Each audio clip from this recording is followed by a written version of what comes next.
శ్రోతలకు నా హృదయపూర్వక నమస్కారములు. మన శ్రోతలలో ఒకరు ప్రశ్నను పంపడం జరిగింది. ఆ ప్రశ్న, భౌతిక శరీరము అంటే పదార్థము, మనస్సు, బుద్ధి, ప్రాణశక్తి, ఎరుక, అనంత ఆత్మశక్తి మరియు నిద్ర, కళ, మెలకువ, చైతన్యము, వీటి సంయోగము గురించి చక్కగా వివరించినారు. మరణములో ప్రాణశక్తి నుండి వేరుపడిన భౌతిక పదార్థము పంచభూతములతో నిండి ఉన్న ప్రాణశక్తిలో ఆధారమై ఉన్నటువంటి అనంత ఆత్మశక్తిలో విలీనమవుతుంది అని చెప్పుకుంటున్నాము. ఈ విషయాలు ఆ భౌతిక శరీరముకు తెలియబడవు. ప్రాణశక్తితో ఉన్న మనము మనసుతో జ్ఞానము ద్వారా గ్రహిస్తున్నాము.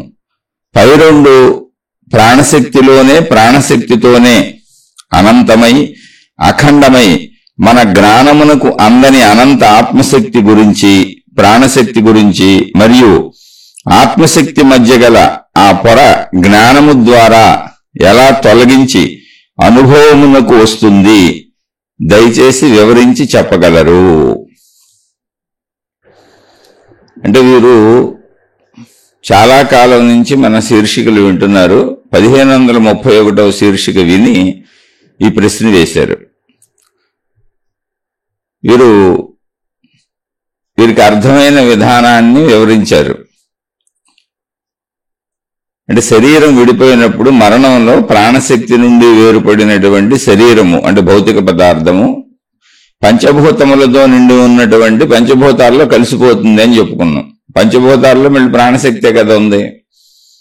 అలా పంచభూతాలలో కలిసిపోతుంది. అంటే పంచభూత రూపంలో ఉన్నటువంటి ప్రాణశక్తిలో అనంత ఆత్మశక్తిలో విలీనమవుతుంది. కాకపోతే ఈ విషయాలు భౌతిక శరీరానికి తెలియవు. అంటే ప్రాణశక్తి ఎప్పుడైతే శరీరం నుంచి విడిపోయిందో భౌతిక శరీరానికి ఎటువంటి అనుభవం ఉండదు. అలానే ప్రాణశక్తి ఉన్నప్పుడు కూడా భౌతిక శరీరానికి తన పరిమితులు మాత్రమే తెలుసు. అంటే భౌతిక శరీరంతో కలిసినటువంటి ప్రాణశక్తి తన పరిమితులను మాత్రమే, అంటే ఈ శరీర పరిమితులను మాత్రమే తన పరిమితిగా భావించుకుంటూ ఉంటుంది. అదే శరీరం. అయితే అక్కడితో మనం ఆగిపోవట్లేదు. మనకు మనసు ఒకటి తయారవుతుంది. విషయాలన్నింటినీ మనం ఎలా గ్రహిస్తున్నాం? ఇక్కడ గ్రహించాల్సిన విషయం ఇది. విషయాలన్నింటినీ ఎలా గ్రహిస్తున్నాం? అదే ప్రాణశక్తి మనలో ఉండబట్టే.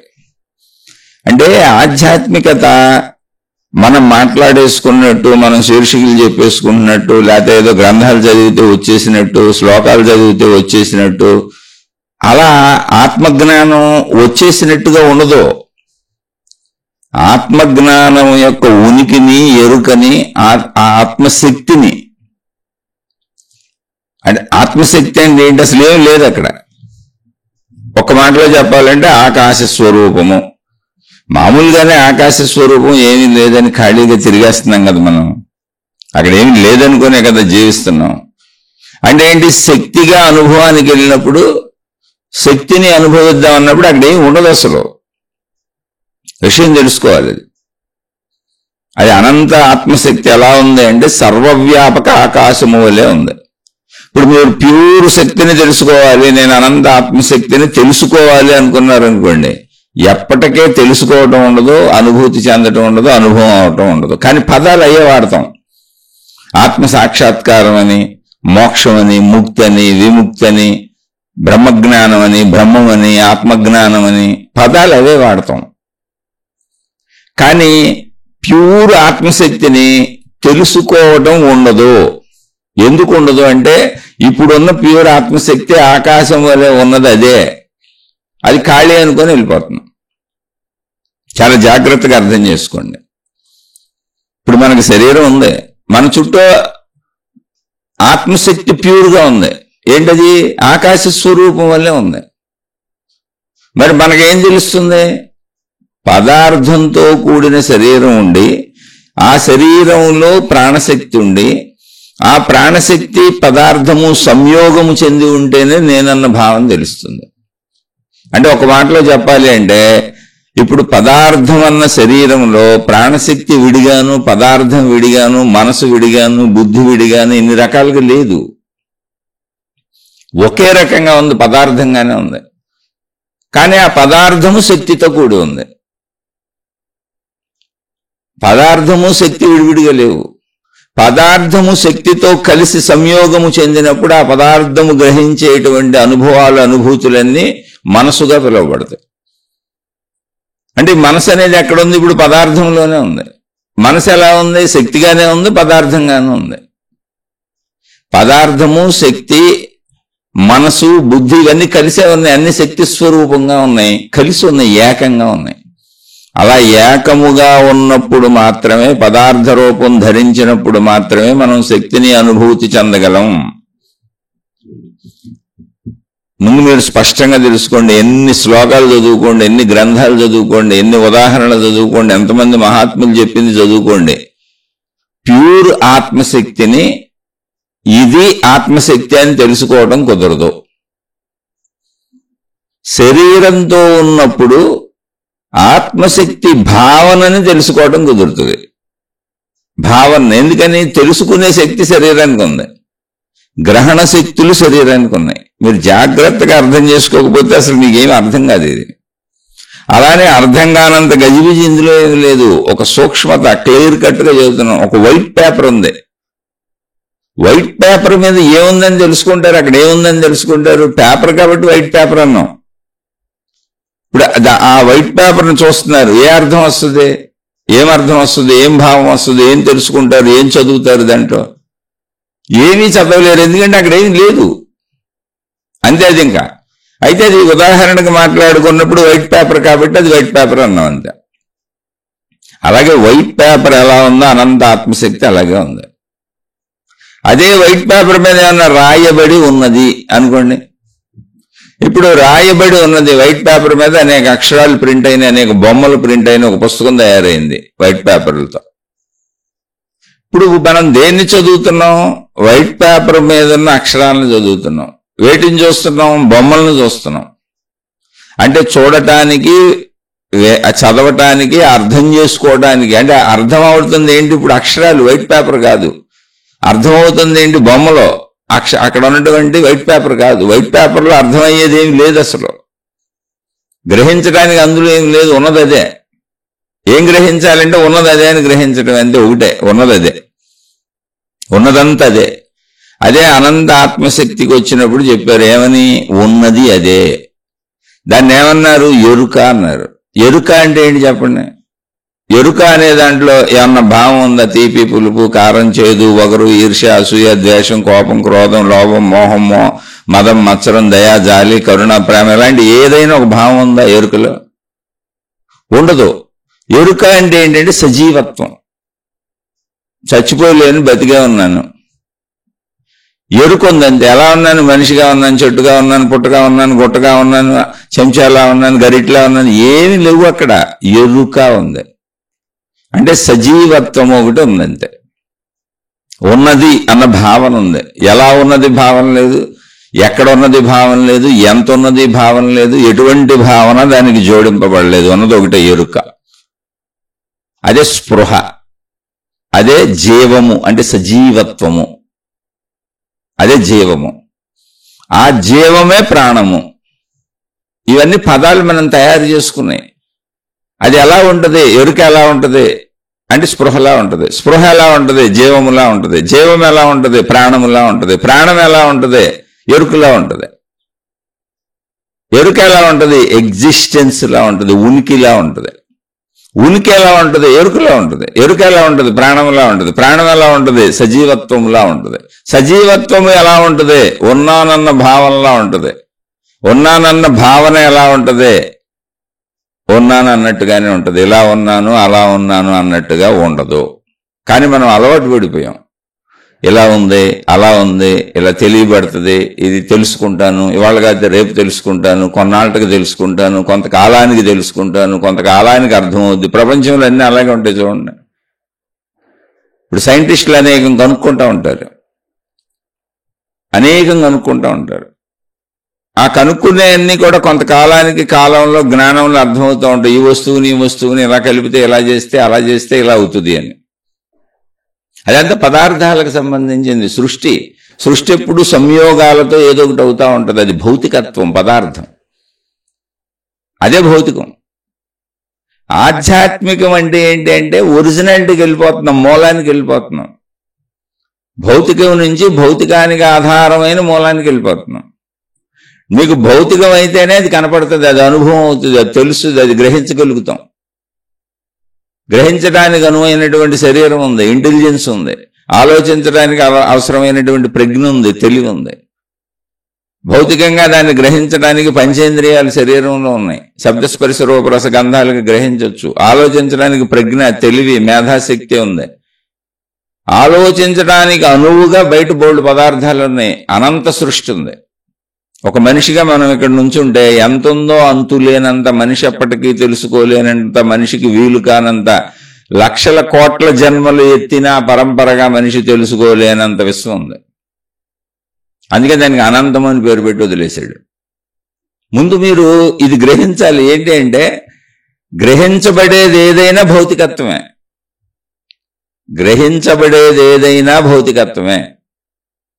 అది పదార్థంగా గాని, శబ్దంగా గాని, రూపంగా గాని, విషయంగా గాని, ఏ విధంగానైనా శబ్దస్పర్శ రూపరస గంధములుగా ఏ రూపంలో గ్రహించబడుతున్నా, తెలియబడుతున్నా అది భౌతిక పదార్థమే, భౌతికమే. మరి ఎందుకండి అన్నీ చెప్పుకోవటం అంటే, తెలియబడుతున్నా అనే దానికి ఆపోజిట్ ఒకటి ఉంది, తెలియబడనిది అని. ఉన్నది అన్నదానికి ఆపోజిట్ ఒకటి ఉంది, లేనిది అని. తెలియబడుతున్న దాని ఆధారంగా తెలియబడిన దానిని తెలుసుకో. వస్తువుల ఆధారంగా ఖాళీని తెలుసుకో. ఇప్పుడు వస్తువు ఉన్నది, మనిషి ఉన్నాడు, చెట్టు ఉన్నది, పొట్టు ఉన్నది, గొట్టు ఉన్నది, జంతువు ఉన్నది, అన్ని ఉన్నవి, అనేకం ఇక్కడ ఉన్నవి, సృష్టిలో అనేకం ఉన్నవి. అవన్నీ ఎక్కడ ఉన్నవి? అవన్నీ ఎక్కడున్నవి? ఎలా ఉన్నవంటలా? చెట్టు ఎలా ఉంది, జంతువు ఎలా ఉంది, మనిషి ఎలా ఉన్నాడు, చెంచా ఎలా ఉంది, చెంబు ఎలా ఉంది, నక్షత్రం ఎలా ఉంది, గ్రహం ఎలా ఉంది, గోళం ఎలా ఉంది, ఎలా ఉన్నది అని అడగట్లా. ఎక్కడున్నవి అంటే ఇవన్నీ ఖాళీలో ఉన్నవి. ఆకాశం అని పిలువబడే ఖాళీలో ఉన్నవి. ఓహో, ఇవన్నీ ఉండటానికి కారణం ఏమై ఉన్నది? ఖాళీ అయి ఉన్నది. ఖాళీలో ఇవన్నీ ఉన్నవి. ఇప్పుడు ఉన్న వాటినే గుర్తిస్తున్నాను కానీ నేను ఖాళీని గుర్తించటం లేదు. ఓకే, తప్పే ఉంది అందులో, అది తప్పు కూడా కాదు. ఎందుకంటే నువ్వు గుర్తించడానికి అనువైంది అది ఖాళీలో లేదు. నువ్వు గుర్తించాలంటే కంటికి దృశ్యం ఉండాలి, చెవికి వినికిడి ఉండాలి, ముక్కుకు వాసన ఉండాలి, లేదా శబ్దం అయితే వినపడుతూ ఉండాలి, చర్మానికి స్పర్శ తగలాలి. అలా ఏదో ఒకటి శబ్ద స్పర్శ రూప రస గంధములుగా ఏదో ఒకటి అయితేనే మనిషిగా నేను గుర్తించగలను. ఈ 5 రకములుగా తప్ప నేను ఇంకా ఏ విధంగానూ గుర్తించలేను. అక్కడ ఏదో ఉండొచ్చు, కానీ ఈ 5 రకాలుగా లేదు. అది అలా లేనప్పుడు నేను దాన్ని ఏమంటున్నాను? ఖాళీ అంటున్నాను, శూన్యం అంటున్నాను, అక్కడేమి లేదంటున్నాను. లేదు అన్నదాన్ని గుర్తిస్తున్నాగా. లేదు అన్నదాన్ని గుర్తించాను, లేదా గుర్తించకపోతే లేదని ఎందుకు చెబుతాను?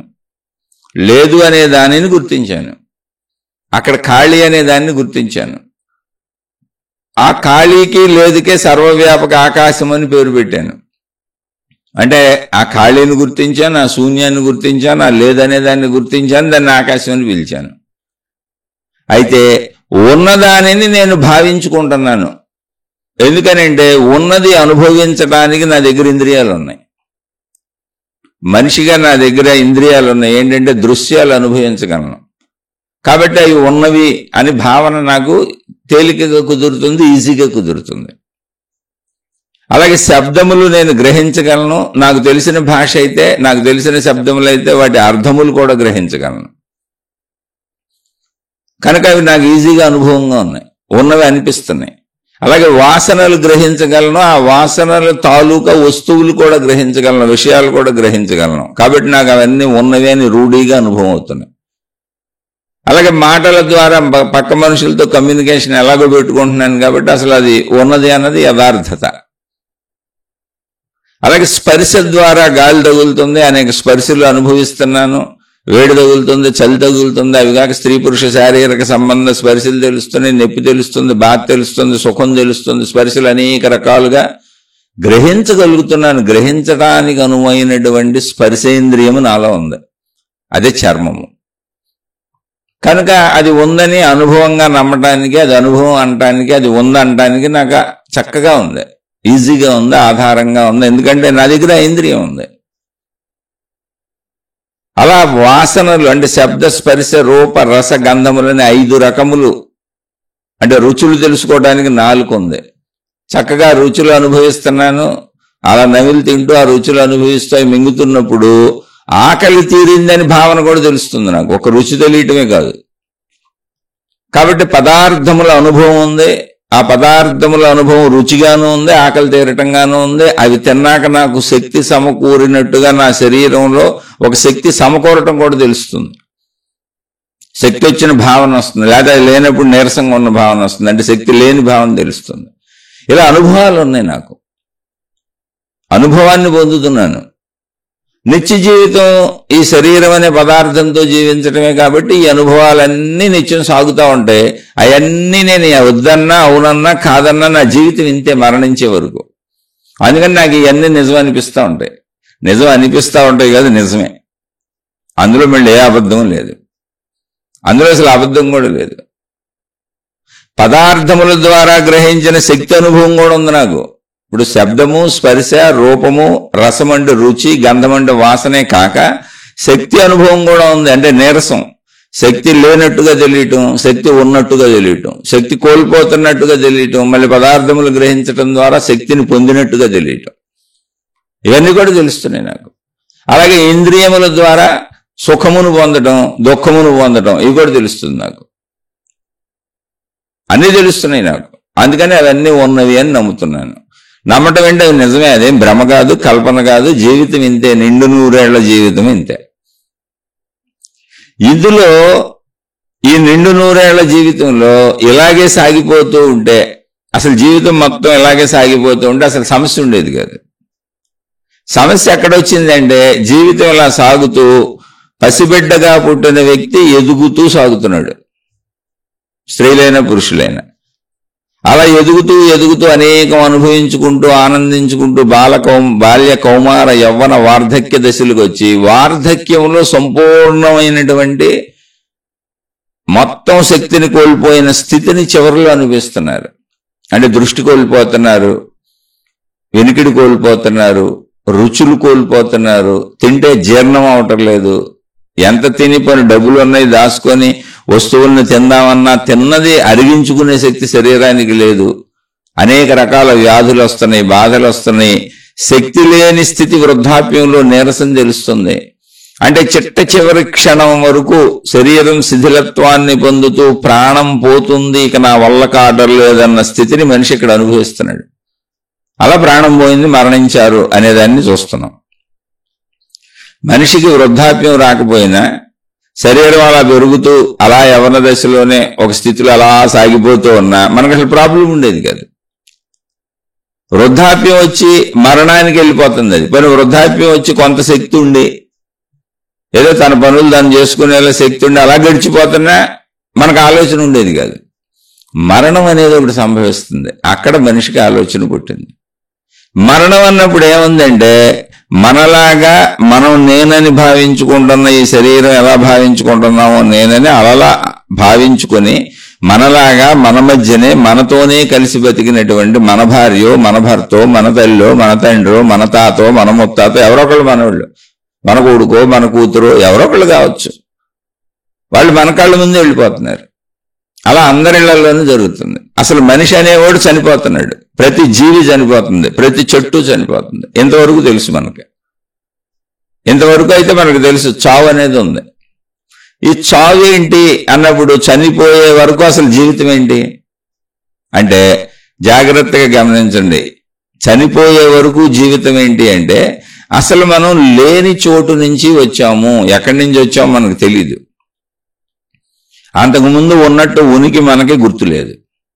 ఇప్పుడు ఈ జీవితంలో నాకు 55 ఏళ్ళు, నాకు ఉనికి గుర్తుంది, నా చిన్నతనం గుర్తుంది, నా తల్లిదండ్రులు గుర్తున్నారు, నేను ఎదుగుతూ వచ్చి ఎలా ఎదుగుతూ వచ్చానో ఏమేం చేశానో మొత్తంగా అన్ని గుర్తు లేకపోయినా నా బాల్య కౌమార యవ్వన వార్ధక్య దశలు గుర్తున్నాయి. 55 ఏళ్ల నా వెనకటి జీవితంలో చాలా విషయాలు గుర్తున్నాయి, నేను ఇలా ఎదుగుతూ వచ్చానని. మన చుట్టూ ఉన్న వాళ్ళని చూస్తున్నా, మన పిల్లల్ని మనం పెంచుతున్నా, అవన్నీ కరెక్ట్ అని తెలుస్తుంది. మనుషులందరూ ఇలాగెళ్తున్నారు. కానీ అంతకుముందు, పుట్టుకకు ముందు నేను ఎక్కడి నుంచి వచ్చానో అసలు నాకు గుర్తులేదు. అసలు నేను ఉన్నానని ఎరుక్కోలేదు నాకు. అంటే నేను లేని చోటు నుంచి వచ్చాను. మీరు ఇప్పుడు ఎక్కడికి వెళ్తాను, ఇప్పుడు ఎలా ఉన్నాను అని ఆత్మశక్తిని పట్టుకోవటం కాదు. అసలు నేను పుట్టక ముందు ఏముంది అనేది తెలుసుకోవాలి. అసలు నేను పుట్టక ముందు నేను అనేది ఎక్కడ ఉన్నాను, ఎలా ఉన్నాను అంటే ఏమీ లేని చోట ఉన్నాను. నేను లేను, నేను అసలు లేను. అప్పుడు లేను అన్నదే ఉన్నది అక్కడ. ఇప్పుడు మనం ఏదైతే ఖాళీ లేదంటున్నామో, ఏదైతే ఇది ఖాళీ అంటున్నామో, అక్కడ ఏమి లేదంటున్నామో, అదంతా శూన్యం అంటున్నామో, ఏదైతే ఆకాశం అంటున్నామో అలాంటి ఒక స్థితే ఉంది, అంతే. లేదు అన్నది ఉంది. అంతకుముందు నేను లేను, పుట్టకముందు నేను లేను. పుట్టడం అనే ప్రాసెస్ అసలు ఎలా జరిగింది అంటే స్త్రీ పురుషులు కలవటం. జంతువుల్లో అయినంతే, మనుషుల్లో అయినంతే, మొక్కల్లో అయితే మొక్క నుంచి మొక్క విత్తనాలు. పురుషుడిలోకి ఎలా వచ్చాను, స్త్రీలోకి ఎలా వచ్చాను తెలీదు. పోనీ అక్కడ ఉన్న ఉనికి ఉందంటే అది కూడా లేదు. పోనీ అక్కడ నాకు నేను తెలుసా అంటే అది కూడా తెలియదు. ముందు మనం అలా ముందు నుంచి రావాలి, ఇప్పటి నుంచి కాదు. మనం అసలు మన రాకడే అంటే పుట్టుట, జననము అనేదే లేని చోటు నుంచి జరిగింది. మనం లేదు అనుకున్న చోటు నుంచి జరిగింది. అంటే లేదు అని అనుకున్నది, ఏమీ లేనిది, ఏమీ కానిది, అంటే శబ్ద స్పర్శ రూప రసగంధములుగా లేనిది విడిగా ఉంది. దాన్ని శక్తి అన్నారు. ఆ శక్తినే మనం ఖాళీ అంటున్నాం. వాళ్ళు ఖాళీ అని అన్నారు. దాన్నే శూన్యం అంటున్నాం. వాళ్ళు శూన్యం అని అన్నారు. దాన్ని ఆకాశం అంటున్నాం. వాళ్ళు ఆకాశం అని అన్నారు. దాన్నే శక్తి అన్నారు. అది ఎక్కడ మొక్కలు అవ్వలేదు, ఏకంగానే ఉంది, అనంత ఆత్మశక్తి అన్నారు. ఎందుకని ఆకాశం ఎక్కడ మొక్కలే కనపడతలేదుగా, ఖాళీ అక్కడ మొక్కలు అవడానికి అసలు వీలు లేదుగా. పదార్థం మొక్కలు అవడానికి వీలుంది, ఖాళీ మొక్కలు అవడానికి వీలు ఎక్కడుంది, శూన్యం మొక్కలు అవడానికి వీలు ఎక్కడుంది? అందులో ఏమీ లేదుగా. మొక్కలు చేసేటువంటి ఘనత్వం అందులో ఏమి లేదుగా, మొక్కలు అవడానికి వీలు లేదుగా. కానీ మనం ఆ ఖాళీని భావన చేసుకోలేకపోతున్నాం. ఆ శూన్యత్వాన్ని ఎంత ఆలోచించినా భావన చేసుకోలేకపోతున్నాం. ఆ శూన్యత్వము, ఆకాశతత్వము, ఆ ఖాళీయే ఆత్మశక్తి, అది శక్తి స్వరూపము అన్నదాన్ని మనం భావన చేసుకోలేకపోతున్నాం. అది రూపాంతరాలు చెందుతూ, అంటే తనలోనే తాను కదులుతూ. ఎందుకని అంటే అది దాని లక్షణము గనుక, చైతన్యము దాని లక్షణము గనుక. ఆ లక్షణం వలన అది తనలోనే తాను కదులుతూ, తనలోనే తాను అనేకమైంది. అయ్యే మొదట అయిన అనేకం పంచభూతాలు ఎక్కడైనా తనలోనే.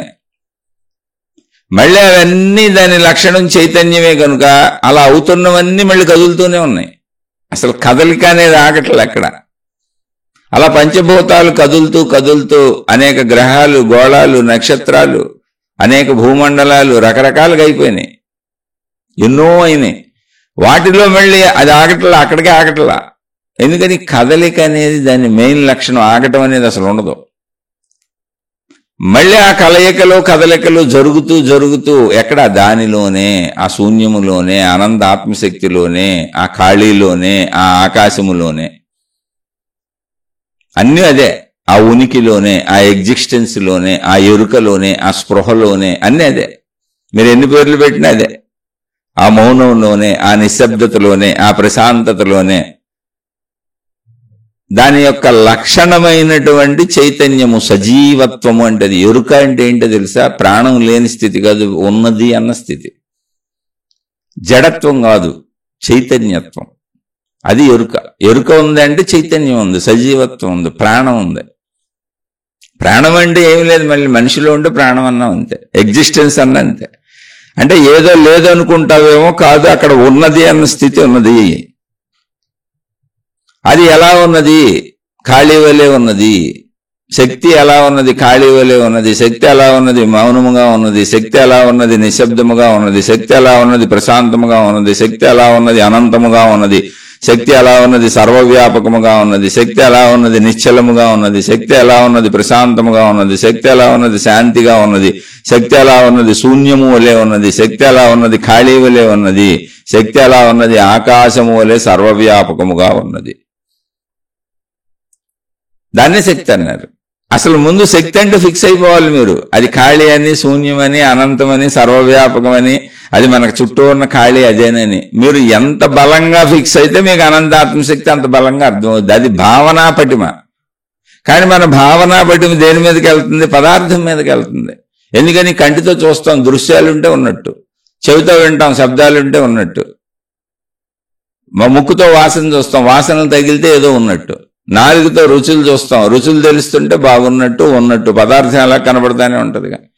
అది ఆ పదార్థం నవిలి మింగి శరీరంలోకి వెళ్ళి తద్వారా శరీరం శక్తిని పొందిన అనుభూతి కలిగి ఆకలి తీరితే ఆ ఒక అనుభవం కలుగుతుంది శక్తిని పొందేనని.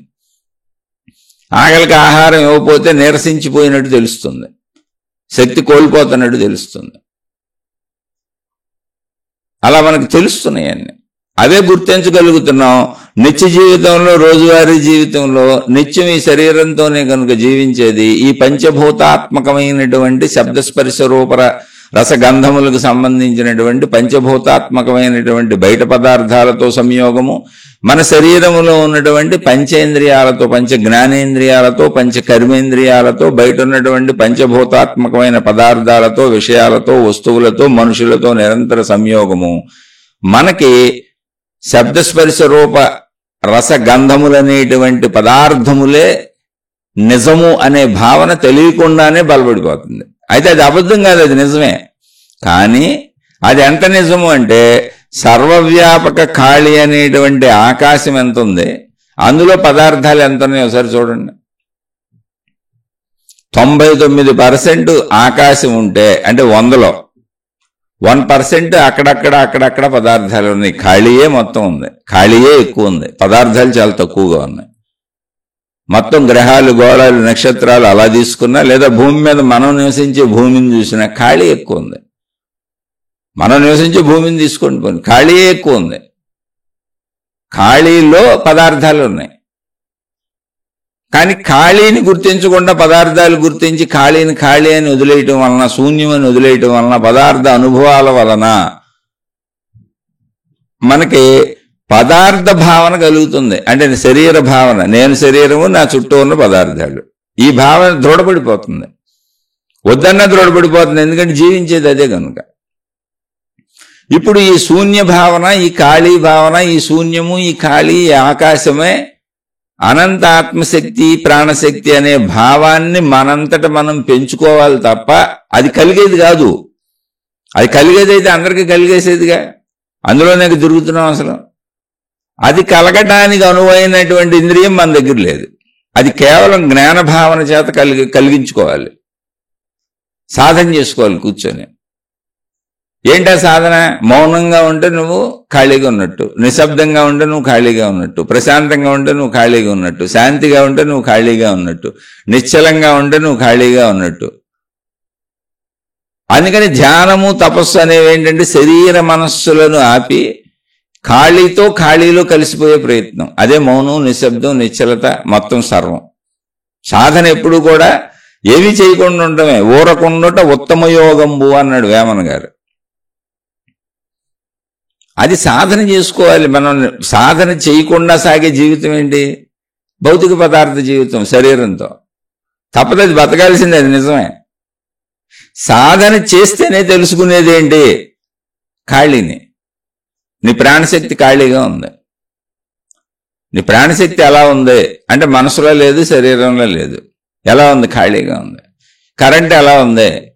తెలియదు. కరెంట్ ఎలా ఉందో ఎవరికి తెలియదు. బల్బ్ వేస్తే వెలుతురు వచ్చింది.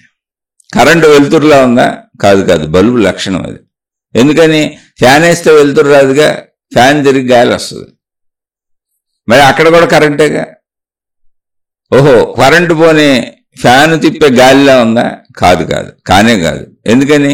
టీవీ వేస్తే బొమ్మలు వస్తున్నాయిగా, కంప్యూటర్ ఆన్ చేస్తే ఇంకోలా ఉందిగా, ఇస్త్రీ పెట్టిలో ఇంకోలా ఉందిగా, హీటర్లో ఇంకోలా ఉందిగా, ఏసీలో ఇంకోలా ఉందిగా, ఫ్రిడ్జ్లో ఇంకోలా ఉందిగా, కరెంటుతో ఛార్జింగ్ చేసుకొని నడిచే, బ్యాటరీల మీద నడిచే కారులతో ఇంకోలా ఉందిగా. కాబట్టి కరెంటుకి ఒక స్వయం గుణము లేదు. కరెంటు వలన అనేక గుణములు ఉన్నట్టుగా కనపడుతున్న అనేక వాహనములు నడుస్తున్నాయి, పదార్థములు తయారైనాయి, అక్కడ విషయాలు తయారైనాయి. అలాగే ఆత్మశక్తి వలన ఇలా తయారైంది. కానీ ప్యూర్ ఆత్మశక్తి నువ్వు తెలుసుకోలేవు. ఎందుకని? తెలుసుకోవడానికి అందులో ఏమీ లేదన్న విషయం మీరు తెలుసుకుంటే చాలు.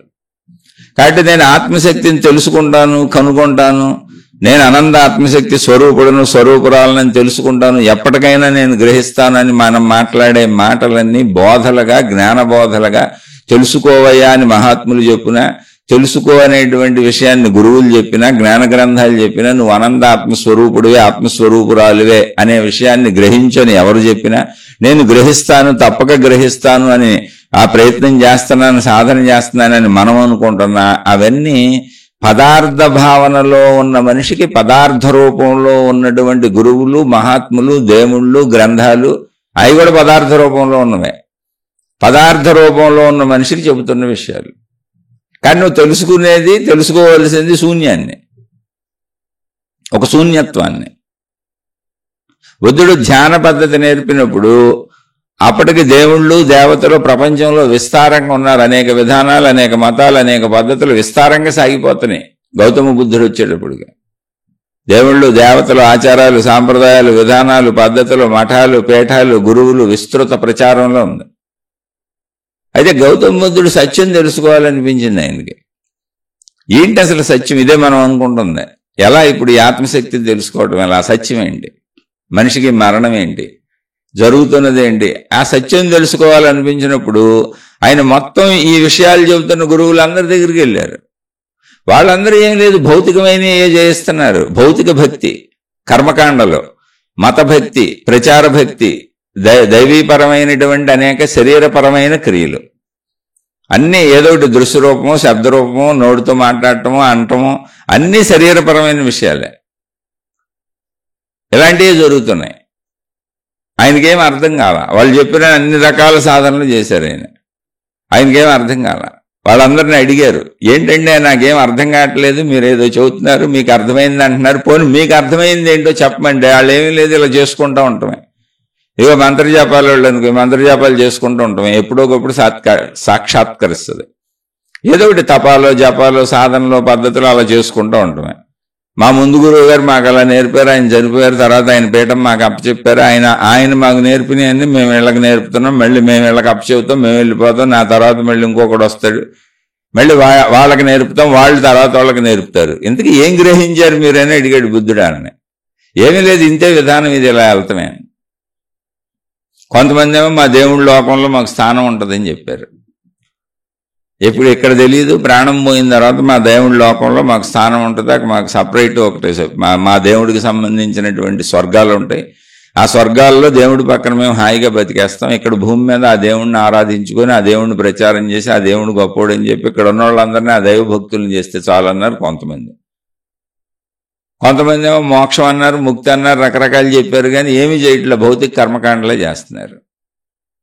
అప్పుడు గౌతమ బుద్ధుడు వీళ్ళతో చాలా సంవత్సరాలు గడిపాడు. ఆయన చిన్నతనం నుంచి వింటున్నాడు. ఆయన ఇవన్నీ వింటూ ప్రపంచాన్ని అర్థం చేసుకుందామని ప్రయత్నిస్తూ ఆ ప్రయాణంలోనే ఆయన ఎదుగుతూ వివాహం చేసుకొని సంసార జీవితం చేసి బిడ్డను కూడా కన్నాడు. ఆయన రాజు కొడుకైన యువరాజు అవుతాడు. కానీ దాంతోపాటు ఆధ్యాత్మిక జిజ్ఞాస కూడా సాగుతుంది. లేదు, ఈ సత్యం ఏదో మరణించే లోపల తెలుసుకోవాలి మనం, ఎందుకంటే మరణం అనేది మనిషికి ఉన్నది అని చెప్పి ఆ ఆతృతలో ఆయన కుటుంబాన్ని వదిలిపెట్టి వెళ్ళిపోయారు. తెలుసుకుందామని స్వాములు, మఠాలు, పీఠాలు ఎక్కడుంటే అక్కడికి వెళ్ళిపోయారు. వాళ్ళందరి దగ్గర అనేక సంవత్సరాలు వాళ్ళు చెప్పినవన్నీ చేశారు. ఈ గురువు కాదని ఇంకో గురువు, ఈ స్వామి కాదని ఇంకో స్వామి, ఈ పీఠం కాదని ఇంకో పీఠం, ఈ మఠం కాదని ఇంకో మఠం, ఈ మతం కాదు ఆ మతం, పోనీ వాళ్ళు ఏం చెబుతున్నారు, అలా అప్పుడు ఏమున్నాయో వాటన్నిటికీ వెళ్ళారు. ఎక్కడికి వెళ్ళినా అన్ని భౌతిక కార్యకలాపాలే ఉన్నాయి, కానీ ఏది అర్థమయ్యేటట్టు చెప్పట్లేదు, ఎవరికి అసలు ఏమీ అర్థం అవ్వలేదు. ఆ గురువులను కూడా ప్రశ్నించారు, పోనీ మీకేం తెలిసిందని. వాళ్ళు ఏమి లేదు, ఆ ముందోళ్ళు అప్పచెప్పి చేసుకుంటూ వెళ్తున్నాం. ఇప్పుడు చూడండి, ప్రార్థనాలయాలు కట్టుకుంటారు, అనేక ప్రార్థనాలయాలు ఉంటాయి. ఏముంది అక్కడ, ఏదో ఆచారం, సాంప్రదాయం, విధి విధానం, పద్ధతి ఏదో ఉంటుంది, అవి నేర్పుతారు. ఆ తర్వాత వాళ్ళకి అవి నేర్పుతారు, వీళ్ళు వెళ్ళిపోతారు. కాలంలో ఏముంది, మరణాలు అందరికీ వస్తాయి, మళ్ళీ వీళ్ళు నడుపుతారు తర్వాత వాళ్ళు. అలా నడపటమే గొప్పతనం, అలా చేయటమే గొప్పతనం, దానివల్ల మనకేదో వచ్చేసింది అనుకుంటున్నారు. ఏమొస్తుంది? భౌతిక క్రియలన్నీ కూడా చేయటమేగా. అది దైవీపరమైన క్రియ అయినా, అది ఆధ్యాత్మిక పరమైన క్రియ అయినా, లేదా నీ సొంత జీవిత క్రియ అయినా, వ్యాపారం అయినా, ఏదైనా క్రియలు అనేవి చేయటమేగా. అది శరీరంతోనే కదా చేసేది. ఏముంది అందులో? ఆ శరీరంతో చేసే అన్నిటికీ మనోభావాలు ఏర్పడతాయి కదా. దేవుడి అయితే దేవుడి మనోభావాలు ఏర్పడతాయి, వ్యాపారం అయితే వ్యాపార మనోభావాలు ఏర్పడతాయి, సంసారం అయితే సంసార మనోభావాలు ఏర్పడతాయి, తత్సంబంధిత భావాలు ఏర్పడుతూ ఉంటాయి అంతే. వాటినే నువ్వు లోపల భావించుకుంటూ నీ ప్రజ్ఞని, నీ తెలివిని, నీకున్న జ్ఞానాన్ని వాటికి వినియోగించుకుంటూ కర్మకాండలు చేసుకుంటూ ఉంటావు. క్రియాత్మకమైన శరీరంతో ఆధ్యాత్మికం చేసిన అంతే, భక్తి చేసిన అంతే, భౌతికం చేసిన అంతే, వ్యాపారం చేసిన అంతే, సంసారం చేసిన అంతే. అదే మనసు అవుతుంది. ప్రజ్ఞ అంతా దానికే ఉపయోగపడుతుంది. ఇప్పుడు ఒకటి తెలివి, ఒకటి జ్ఞానం, ఒకటి ప్రజ్ఞ ఉంది. వ్యభిచారం చేయాలనుకున్నాడు అనుకోండి, దొరకకుండా ఎలా చేయాలి, ఎన్ని రకాలుగా చేయొచ్చు, వ్యభిచారంలో ఎన్ని దారులు ఎత్తుక్కోవాలి, ఎవరికి దొరకకుండా ఎలా చేయాలి అని అలా ఉపయోగిస్తాడు ఆ తెలివిని. ఒక దొంగ అలా ఉపయోగిస్తాడు తన ప్రజ్ఞని. ఒక భక్తుడు ఊహించుకుంటూ భావించుకుంటూ ఎప్పుడో దైవలోకం ఉందని, ఆ దైవలోకంలో నాకేదో జరుగుద్దని, ఇప్పుడు వీళ్ళు చెప్పినవన్నీ చేస్తే నేను ఎప్పుడుకో ఏదో పొందుతానని అలా భావించుకొని ఊహించుకుంటూ ఉంటాడు. ఒక సంసారి నా కుటుంబం, నా పిల్లలు, నేను అని భావించుకుంటూ మా జీవిత తరాలు ఎలా గడుస్తాయి, మేము ఎంత సంపాదించాలి, ఏం చేయాలి, నేను నా పిల్లల్ని ఎలా చూసుకోవాలి, తర్వాత ఆ పిల్లలకి ఏం ఏర్పాటు చేయాలి, ఇవన్నీ ఆలోచించుకుంటాడు. ప్రజ్ఞ తెలివి వాడతాడు, మనసు వాడతాడు. అది మనసు తయారవుతుంది, శరీరం వాడతాడు. క్రియలన్నీ జరుగుతున్నాయి అక్కడ. అది ఆధ్యాత్మికమైన అంతే, భౌతికమైన అంతే, దైవీపరమైన అంతే, వ్యాపారమైన అంతే, సంసార జీవితమైన అంతే. అది మంచి అయినా అంతే, అది చెడు అయినా అంతే. అక్కడ అన్నీ వాడబడతాయి. ప్రజ్ఞ వాడబడుతుంది, తెలివి వాడబడుతుంది. ప్రజ్ఞ తెలివి రెండు ఒకటే వాడబడుతుంది. మనసు వాడబడుతుంది, శరీరం వాడబడుతుంది. అది క్రియాత్మకమైనది. అదంతా చూసి చూసి చూసి గ్రహించి బుద్ధుడు ఇది ఎలా కాదు, నాకు నేనే ప్రయత్నించుకోవాలి అని వెళ్ళిపోయాడు. ఆ వెళ్ళిపోయిన దాంట్లో చాలా ప్రయోగాలు చేశారు ఆయన. అనేక రకాల ప్రయోగాలు చేసుకుంటూ, అంటే ఎలా చేస్తే అవుద్దా, అలా చేస్తే అవుద్దా అని రకరకాలు చేసుకుంటూ చిట్ట చివరికి ఆయనకు ఒకటి వెలిగింది. అసలు చేయటం అనే క్రియలోనే అసలు ఏదో ఒకటి కర్మకాండ ఉంది కదా. చేసేదంతా శరీరంతోనే కదా, చేసేదంతా మనసుతోనే కదా, చేసే వాటికే కదా ప్రజ్ఞ ఉపయోగించబడుతుంది, జ్ఞానం ఉపయోగించబడుతుంది. చెయ్యకుండా ఉంటే అని అప్పుడు బోధివృక్షం కింద కూర్చున్నారు. వీళ్ళు ఓ చెట్టు కింద కూర్చున్నారు, చేయకుండా ఉండటమే. కానీ ఏదో శరీరానికి అవసరమైన ఆహారం తీసుకుంటాను, కాలకృత్యాలు తీర్చుకుంటాను, అవి శరీర అవసరాలు కనుక ఇంకేం చేయను. అయితే మరి మనసు కదులుతుందిగా, కదలకుండా ఉండటానిగా దాన్ని ఆపే ప్రయత్నం చేస్తాను, ఏమి చేయకుండా ఉండే ప్రయత్నం చేస్తాను. ప్రజ్ఞని తెలివిని ఏమి చేయకుండా ఉండటానికి వాడతాను, నిశ్చలత్వానికి వాడతాను, మౌనానికి వాడతాను, నిశ్శబ్దానికి వాడతాను, ప్రశాంతతకు వాడతాను, స్థిర చిత్తాన్ని కలిగించుకోవడానికి వాడతాను, చిత్త కదలికలు కదలకుండా వాడతాను, శరీరాన్ని కదపకుండా వాడతాను, ఇంద్రియాలను కదపకుండా వాడతాను, శరీరాన్ని జస్ట్ బతికించుకుంటూ ఆ ఖాళీలో ఖాళీగా కలిసిపోయే విధానమైన సాధన నాకు నేనే చేసుకుంటాను. చాలా కష్టమైంది, చాలా సంవత్సరాలు పెట్టింది. కానీ అప్పుడు ఆయనకి ఆ నిశ్చలత్వంలో కొద్ది కొద్దిగా వెళుతుంటే అర్థమవుతుంది ఇదే అసలైంది. దానికి అప్పుడు ఆయన ఏం చేశారంటే, ఇప్పటి వరకు ఉన్న భావాలు బోళ్ళు ఉన్నాయి. అంటే ఏంటి ఆ భావాలు? మంత్రతంత్ర యంత్ర రకరకాల ప్రపంచంలో సాగుతున్నాయి. అనేక విధానాలు ఆయన కూడా నేర్చుకొని వచ్చారు. అనేక విధానాలు ప్రజల్లో ప్రబలిపోయి ఉన్నాయి. ఇచ్చేస్తే అదవుద్ది, అచ్చేస్తే ఇదవుద్దని. అవన్నీ మానవ లోకంలో, అంటే మానవ లోకంలో, మానస లోకంలో, మనోలోకంలో, సృజనాత్మకతలో, ఊహలో అంతే, ఏమీ లేదు. అందుకని అసలు ముందు ఊహని సృజనాత్మకతనే ఆపేశారు ఆయన. దానికి ఆయన ఏం చెప్పారంటే, ఆయనకి చేసుకున్న ప్రయోగం ఏంటి అంటే, అసలు నాకు వేరే ఏ ఆలోచన రాకుండా ఉండాలంటే ఏం చేయాలి అని ఆయనే అనేక ఆలోచనలు వస్తున్నాయి. నేను మనిషినని, పలానా రాజు కొడుకునని, భార్యను వదిలిపెట్టి వచ్చానని, పిల్లలు ఉన్నారని, అనేక మంది గురువుల దగ్గరికి వెళ్ళానని, వాళ్ళు నేర్పినవన్నీ, ఆ విద్యలన్నీ, అనేక మంది తగిలిన వాళ్ళు, మొత్తం మానసిక ఇది గుర్తొస్తుంది ఆలోచనలుగా. కూర్చుంటే స్థిరంగా ఉంటుంది. అది ఎన్నో చేసిన సాధనలు గుర్తొస్తున్నాయి. ఎంతోమంది గురువుల దగ్గరికి వెళ్ళారు, ఎన్నో సంవత్సరాల పాటు వాళ్ళ దగ్గర ఉన్నారు. అబ్బాయి ఇవన్నీ కాదు, అసలు ఏమీ గుర్తు రాకూడదు, అసలు ఏమి చెయ్యను, నేను చెయ్యకుండా ఉండటం అనే స్థితిని ఇప్పుడు నేను సాధన చేస్తున్నాను అని ఆయన. ఏమీ గుర్తు రాకూడదు, గుర్తు తెచ్చుకోకూడదంటే ఏం చేయాలంటే ధ్యాసలో గుర్తొస్తున్నాయి అన్ని. అందుకని ఆయన ఈ ధ్యాసని నిరంతరం నాలో శ్వాస ప్రక్రియ జరుగుతూ ఉంటుంది. అంటే ఊపిరి పీల్చుకోవటం, ఊపిరి వదలటం, ఊపిరి పీల్చుకోవటం, ఊపిరి వదలటం, దానిని గమనిస్తూ కూర్చుంటాను. శ్వాస మీద ధ్యాస, ఆనాపానసతి అని ఆయనే చెప్పుకున్నారు. అంటే ఎత్తుక్కున్నారు ఆయన ఎక్కడ పెట్టాలి దీన్ని, ధ్యాస ఎక్కడో ఒక చోటకు పోతుంది. అదేగా మనకు ఆలోచనలు పోవటం అంటే. అదేం గొప్ప విషయం కాదు, కూర్చుంటే ఎవరికైనా వస్తుంది అది. ఆనాపానసతి పాళీ భాష అది. ఆనా అంటే లోపలికి రావటం, పాన అంటే బయటకు పోవటం. శ్వాస మీద ధ్యాస, లోపలికి రావడం బయటకు వెళ్ళటం, లోపలికి రావడం బయటకు వెళ్ళటం. అప్పుడు దాని మీద పెట్టి అది ఎలా లోపలికి కొద్ది కొద్దిగా వస్తుంది, ఎలా బయటికి కొద్ది కొద్దిగా పోతుంది అనే దాని మీద దృష్టి నిలిపారు కొన్ని సంవత్సరాలు పాటు. అప్పుడు వేరే ఆలోచనలు ఆయన గుర్తు రావట్లేదు, దీని మీదే సంపూర్ణ శ్రద్ధ పెట్టడానికి ప్రయత్నించుకున్నారు. అయితే స్టార్టింగ్లో కుదరలేదు. అదే శ్వాస మీద ధ్యాస అనేది బుద్ధ ధ్యానంగా వచ్చింది. అందుకని బుద్ధుడు దేవుడి పేరు చెప్పలేదు, దైవ విధానాలు చెప్పలేదు, సాధనా పద్ధతులు చెప్పలేదు, ఇలా సాధన చేయండి అలా సాధన చేయండి అని అసలు ఏ పద్ధతులు చెప్పలేదు. ఆయన మనిషి మంచిగా బతకడానికి అవసరమైనటువంటి పద్ధతులు చెప్పారు. మొత్తంగా ఆయన ఏం చెప్పినా ధర్మంగా ఉండండి, మంచిగా ఉండండి అనే విషయాలను తిప్పి అనేక రకాలుగా చెప్పారు ఆయన చుట్టూ చేరిన వాళ్ళకి. తాను కూడా మీరు బతకాలి ఎన్ని సంవత్సరాలు, ఇప్పుడు శిష్యులు వచ్చారు, వాళ్ళు బతుకుతారుగా, బతికే ఉంటాంగా. కాబట్టి ఆ భిక్షువులకి, అంటే బతికి ఉన్నప్పుడు మనం సన్యాసులు అన్నా, వాళ్ళు భిక్షువులు అన్నారు, అది పాళీ భాష. అది వాళ్ళందరికీ కూడా నియమాలు పద్ధతులు రూల్స్ సాధనకి పెట్టినవి కాదు, ఊరికనే భిక్షువులు అతికిపోకుండా ఉండడానికి పెట్టారు అంతే. ఉన్నంతలో సంతృప్తిగా ఉండండి అని, సాధనలు చేసుకోవడానికి అనువుగా తిండి ఎంత తీసుకోవాలి, సరిపోను మాత్రమే తినాలి, అధికంగా పోగేసుకోకూడదు, బట్టలు అధికంగా ఉండకూడదు, 2 జతలే అంతే, ఒకటి ఉతుక్కోవటం ఒకటి కట్టుకోవటం. అలా ఏది అధికత్వం వద్దు. అధికత్వం కావాలంటే ప్రపంచంలో ఇరుక్కుపోతావు. అందుకని ముందు ఆలోచనలను తగ్గించే విధానాలను రూల్స్గా చెప్పారు, అంతే తప్ప అక్కడ ఏం లేవు అసలు. సరైన ప్రజ్ఞ గలవాడు, తెలివి గలవాడు గమనిస్తే ఆయన చెప్పిన దాంట్లో ఏమి ఉండదు, మంచిగా బతకమని ఉంటుంది. అలాగే మనసుతో అనేక ఊహలు చేయొద్దని ఉంటుంది. అందుకని ఏ దేవుళ్ళ గురించి చెప్పలేదు.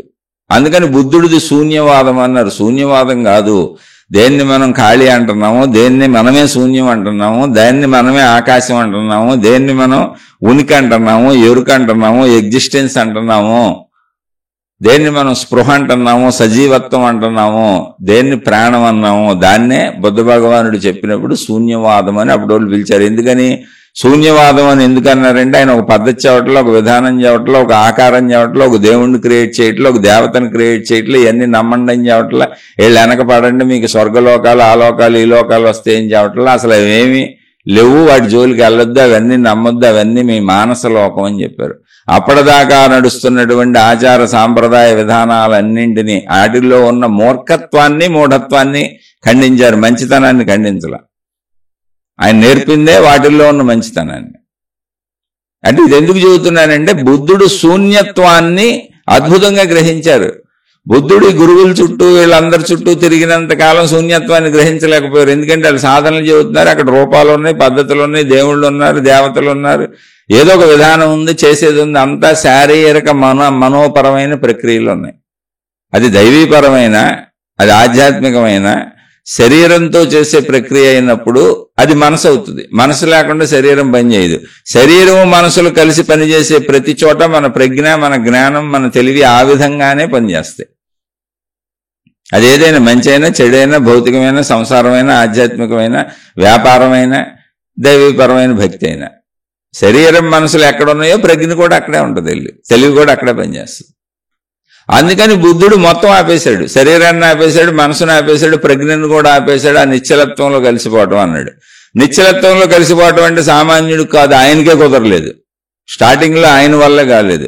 అందుకని ఆయన, నేను ఇప్పుడు ధ్యాస నాకు ఆగట్లేదు, కదలికలు ఆగట్లేదు, ఇవి ఆగాలంటే ఏం చేయాలని తనకు తాను కనుగొన్నటువంటి విషయం ఏంటి అంటే శ్వాస మీద ధ్యాస. అయితే ఇది బుద్ధుడికి ముందు లేదా అంటే ఉంది, ఎంతో మంది మహాత్ములు చెప్పారు, కానీ ఆ వైపు మనం వెళ్ళాం. సోహం ధ్యానం అని చెప్పారు. సోహం ధ్యానం అంటే అదే. సోహం అంటే ఏంటి? శ్వాస మీద ధ్యాసే. బయటకు వదలటం, లోపలికి పీల్చడం, బయటకు వదలటం, లోపలికి పీల్చడం, దాని మీద ధ్యాస పెట్టుకోండి, వేరే ఏమి చేయబాకండి అని చాలా మంది మహాత్ములు చెప్పారు. అంటే ఏంటి? వేరే ఏం చేసినా నీకు ఆకారాలు, దృశ్యాలు ఏవో ఊహించుకుంటావు. నువ్వు మనోలోకంలో సృజనాత్మకత ఉంటుంది, ఊహ ఉంటుంది. ఆ ఊహకు అనుగుణంగా జ్ఞానము, సృజనాత్మకత, ప్రజ్ఞ పనిచేస్తూ ఉంటాయి. అందుకని నువ్వే సృష్టించుకుంటావు రకరకాల భావాలు, రకరకాల దృశ్యాలు, రకరకాల రూపాలు, రకరకాల లోకాలు నువ్వే సృష్టి చేసేసుకుంటావు. ఇప్పుడు జరుగుతుంది అదే. బుద్ధుడికి పూర్వం కూడా ఉన్నటువంటి వేదకాలము అంటే అదేదో ఒక మతానికో ఒక ధర్మానికో సంబంధించింది అనుకోబాకండి. వేదము అంటే తెలుసుకొనదగినది అంతే అర్థం. వేదములు అంటే తెలుసుకొనదగినవి, మనుషులు తెలుసుకొనదగినవి. ఒక మాటలో చెప్పాలంటే మానవ జాతికి సంబంధించినవి. ఎవరు చెప్పారంటే మనుషులే చెప్పారు. మన ముందు తరాల మనుషులు వాళ్ళ అనుభవాలను చెప్పుకుంటూ నిక్షిప్తం చేసుకుంటూ తర్వాత తరాల వాళ్ళకి అందించుకుంటూ వెళ్ళారు అంతే. అవే వేదములు. అందుకని వాళ్ళు పేర్లు కూడా ఏం పెట్టారు, వాటికి తెలుసుకొనదగినవి అని పేరు పెట్టారు అంతే. మనుషులు తెలుసుకొనదగినవి, మీకు ఇష్టమైతే తెలుసుకోండి లేకపోతే లేదని. అందులో ఇవన్నీ చెప్పారు. శ్వాస మీద ధ్యాస, సోహం ధ్యానం ఉంది, ఇంకా రకరకాలుగా చెప్పారు. ఇలా ఎవరికి ఇష్టం వచ్చినట్టు వాళ్ళు దీన్ని అనేకం చేశారు. ఈ అనేకం చేసింది కావాలని చెడగొడదామని, మనుషుల్ని భ్రష్టు పట్టిద్దామని కాదు. దాన్ని మనుషులు అర్థం చేసుకోలేకపోతున్నప్పుడు అర్థం చేసుకునేవాడి స్థాయికి దాన్ని తీసుకెళ్లాలని దానికి రూపాలు ఇచ్చారు, దేవుళ్ళని చేశారు, దేవతలను చేశారు. ఒకళ్ళకి రూపాలు లేకుండానే అర్థమైంది, వాళ్ళకి అలా చెప్పారు. కొంతమందికి అలా అర్థం అవట్లేదు, ఎంత చెప్పినా అర్థం అవట్లేదు రూపం లేకపోతే. అందుకని రూపంతో చెప్పారు, దేవుళ్ళుగా చెప్పారు, దేవతలుగా చెప్పారు, రకరకాలుగా చెప్పే ప్రయత్నం చేశారు. ఆ ప్రయత్నాన్ని అర్థం చేసుకోండి, తప్పు లేదు, ఒప్పు లేదు. ఇక్కడ అనంత ఆత్మశక్తి అన్నప్పుడు బుద్ధుడు అర్థం చేసుకున్నట్టు అర్థం చేసుకోవాలి మనం. బుద్ధుడు అర్థం చేసుకున్న విధానం ఏంటి అంటే, నేను ఏది చేసినా ఇప్పుడు దాకా బుద్ధుడు కూడా సాధనలో ఆయన ఇల్లు వదిలేసి పెట్టి వచ్చినాక బుద్ధుడు కూడా ఇప్పుడు దాకా ఎలా ఉన్నాడు, మనిషిలా మనలానే ఉన్నాడు. అనేకం చేశాడు, ఆయన పెళ్లి చేసుకున్నాడు, భార్యతో కాపురం చేశాడు, పిల్లల్ని కన్నాడు. ఏంటి నార్మల్ లైఫే. కానీ ఆధ్యాత్మిక జిజ్ఞాస ఉంది. ఆధ్యాత్మిక జిజ్ఞాస అంటే ఏంటి, సృష్టి ఏంటి, నేనేంటి, చావు పుట్టుకలు ఏంటి, మరణం ఏంటి, అసలు దీని మూలం ఏంటి అన్నప్పుడు ఆల్రెడీ అప్పటికి గురువులు ఉంటారు కదా. బుద్ధుడు పెరుగుతున్నప్పుడు కూడా ఆలోకం ఆలరాజ్యంలో కూడా అక్కడ కూడా అన్ని చెప్పుంటారుగా. ఎంతోమంది మహాత్ములు ఉండుంటారుగా, దేవుళ్ళని దేవతలని రకరకాలు ఎవరికి తోచినా వాళ్ళు చెప్తూనే ఉండుంటారుగా. అప్పుడు ఆయనకి జిజ్ఞాస పుట్టింది. ఎవరు చెప్పకపోతే అసలు నేను తెలుసుకోవాలని ఆయనకు కూడా అనిపించదు. ఆల్రెడీ ఆధ్యాత్మికత ప్రచారం జరుగుతుంది కాబట్టి, దేవుళ్ళు దేవతలు అనేది ప్రచారాలు జరుగుతున్నాయి కాబట్టి, ఆ సత్యం ఏంటో నా అంతటి నేను కూడా అనుభవం పొందాలి, ఎందుకంటే అది ఉందని అందరూ చెబుతున్నారు కాబట్టి అనే బుద్ధుడు వెళ్ళుంటాడు. ఎవరు చెప్పకపోతే ఆయన ఎందుకు వెళ్తాడు, అసలు ఏదో ఉందని. మరణంతో అంతా అయిపోయిందిలే, ఇంకేమీ లేదనుకునేవాళ్ళు అందరూ. మనుషులందరం ఎలా అనుకుంటున్నాం, మరణంతో అంతా అయిపోయిందని హాయిగా బతుకుతున్నాం. ఇప్పుడు దేవుణ్ణి నమ్ముతారు అందరూ, దేవతలను నమ్ముతారు, ఎవరి మతంలో వాళ్ళ విధానాలను నమ్ముతారు, కానీ ఏమీ చేయరు. చక్కగా డబ్బులు సంపాదించుకుంటారు, ఏదో బతుకుతారు, వృత్తి వ్యాపార ఉద్యోగాలు చేసుకుంటారు, హాయిగా కుటుంబాన్ని బతికించుకుంటారు, తప్పులో ఒప్పులో చేసుకుంటారు, సుఖాలు దుఃఖాలు అనుభవిస్తారు. ఆ వృద్ధాప్యం వస్తుంది, అలా గడుపుతారు, మరణిస్తారు, అయిపోయింది. అసలు వాళ్ళు ఏం పట్టించుకోరు, ఏం తెలుసుకోరు. అలాని రోజు ఇంట్లో దేవుడికి దండం పెట్టుకుంటారు, దేవుడికి సంబంధించిన పండగలన్నీ చేస్తారు, వాళ్ళ మతానుసారం అన్ని పాటిస్తారు. అంతవరకు ఊరినే అది ఒక క్రియగా, ఏదో చేయవలసిన క్రియగా ఎవరో దేవుడు ఉన్నాడని చేస్తారు. ఎక్కడో మొత్తానికి 1,00,000 10 మందికి ఒక జిజ్ఞాస కలుగుద్ది, దేవుడు ఎవరో తెలుసుకుందామని ఒక అడుగు ముందుకేస్తారు. అలా అడుగు ముందుకేసే వాళ్ళలో 1,000,000 దాన్ని పొందగలుగుతాడు. ఆ 1,000,000 బుద్ధుడు. ఆయన కూడా మామూలుగా ఏమి వెళ్ళలేదు, డైరెక్ట్గా బుద్ధ చరిత్ర చదివేసి ఆయన ఏదో పొందేశారు అనుకుంటే భ్రమది. కానే కాదు, ఆయన మనలాగానే వచ్చారు, చక్కగా అన్ని పెరిగారు, చూశారు. ఇప్పుడు మనం ఎలా దేవుణ్ణి తెలుసుకుంటూ జీవితం గడుపుతున్నాం అలా గడిపారు, చక్కగా పిల్లోడిని కన్నారు, రాజవైభవాలు అనుభవించారు. కానీ ఈ జిజ్ఞాస ఎక్కువ పెరుగుతుంది, ఆ సత్యాన్ని తెలుసుకోవాలి అని. సరే, అది ఇంట్లో ఉంటే కుదిరేటట్టు లేదులే, ఇక్కడ ఉన్నోళ్ళు ఎవరో నాకు చెప్పలేకపోతున్నారు కాబట్టి దాన్ని తెలుసుకోవడానికి ప్రత్యేకంగా గురువుల దగ్గరికి వెళ్ళిపోదామని ఇల్లు వదిలిపెట్టి వెళ్ళిపోయి, అప్పట్లో ఉన్న గురువులు ఎంతమంది ఉన్నారో ఆయనకి దొరికిన వాళ్ళు ఎవరో వాళ్ళందరి దగ్గర అనేక సంవత్సరాలు సాధనలు చేశారు. ఎన్ని సాధనలు చేసినా వాళ్ళు ఈయనకేం చెప్పలేకపోయారు, ఈయనకి అర్థమయ్యేలా చెప్పలేకపోయారు, ఈయన అడిగిన ప్రశ్నలకు అసలు ఆన్సర్లే చెప్పలేకపోయారు. మీకేం తెలిసింది అంటే, ఏదో మా గురువు గారు మాకు ఇదిగో ఈ పీఠం ఇచ్చారు, ఈ మఠం ఇచ్చారు, ఈ సంస్థ ఇచ్చారు, ఇది ప్రచారం చేయమన్నారు, ఈ విషయాలు చెప్పమన్నారు, ప్రజల్లో ఈ మంచిని వ్యాప్తి చేయమన్నారు, ఈ దేవుణ్ణి వ్యాప్తి చేయమన్నారు.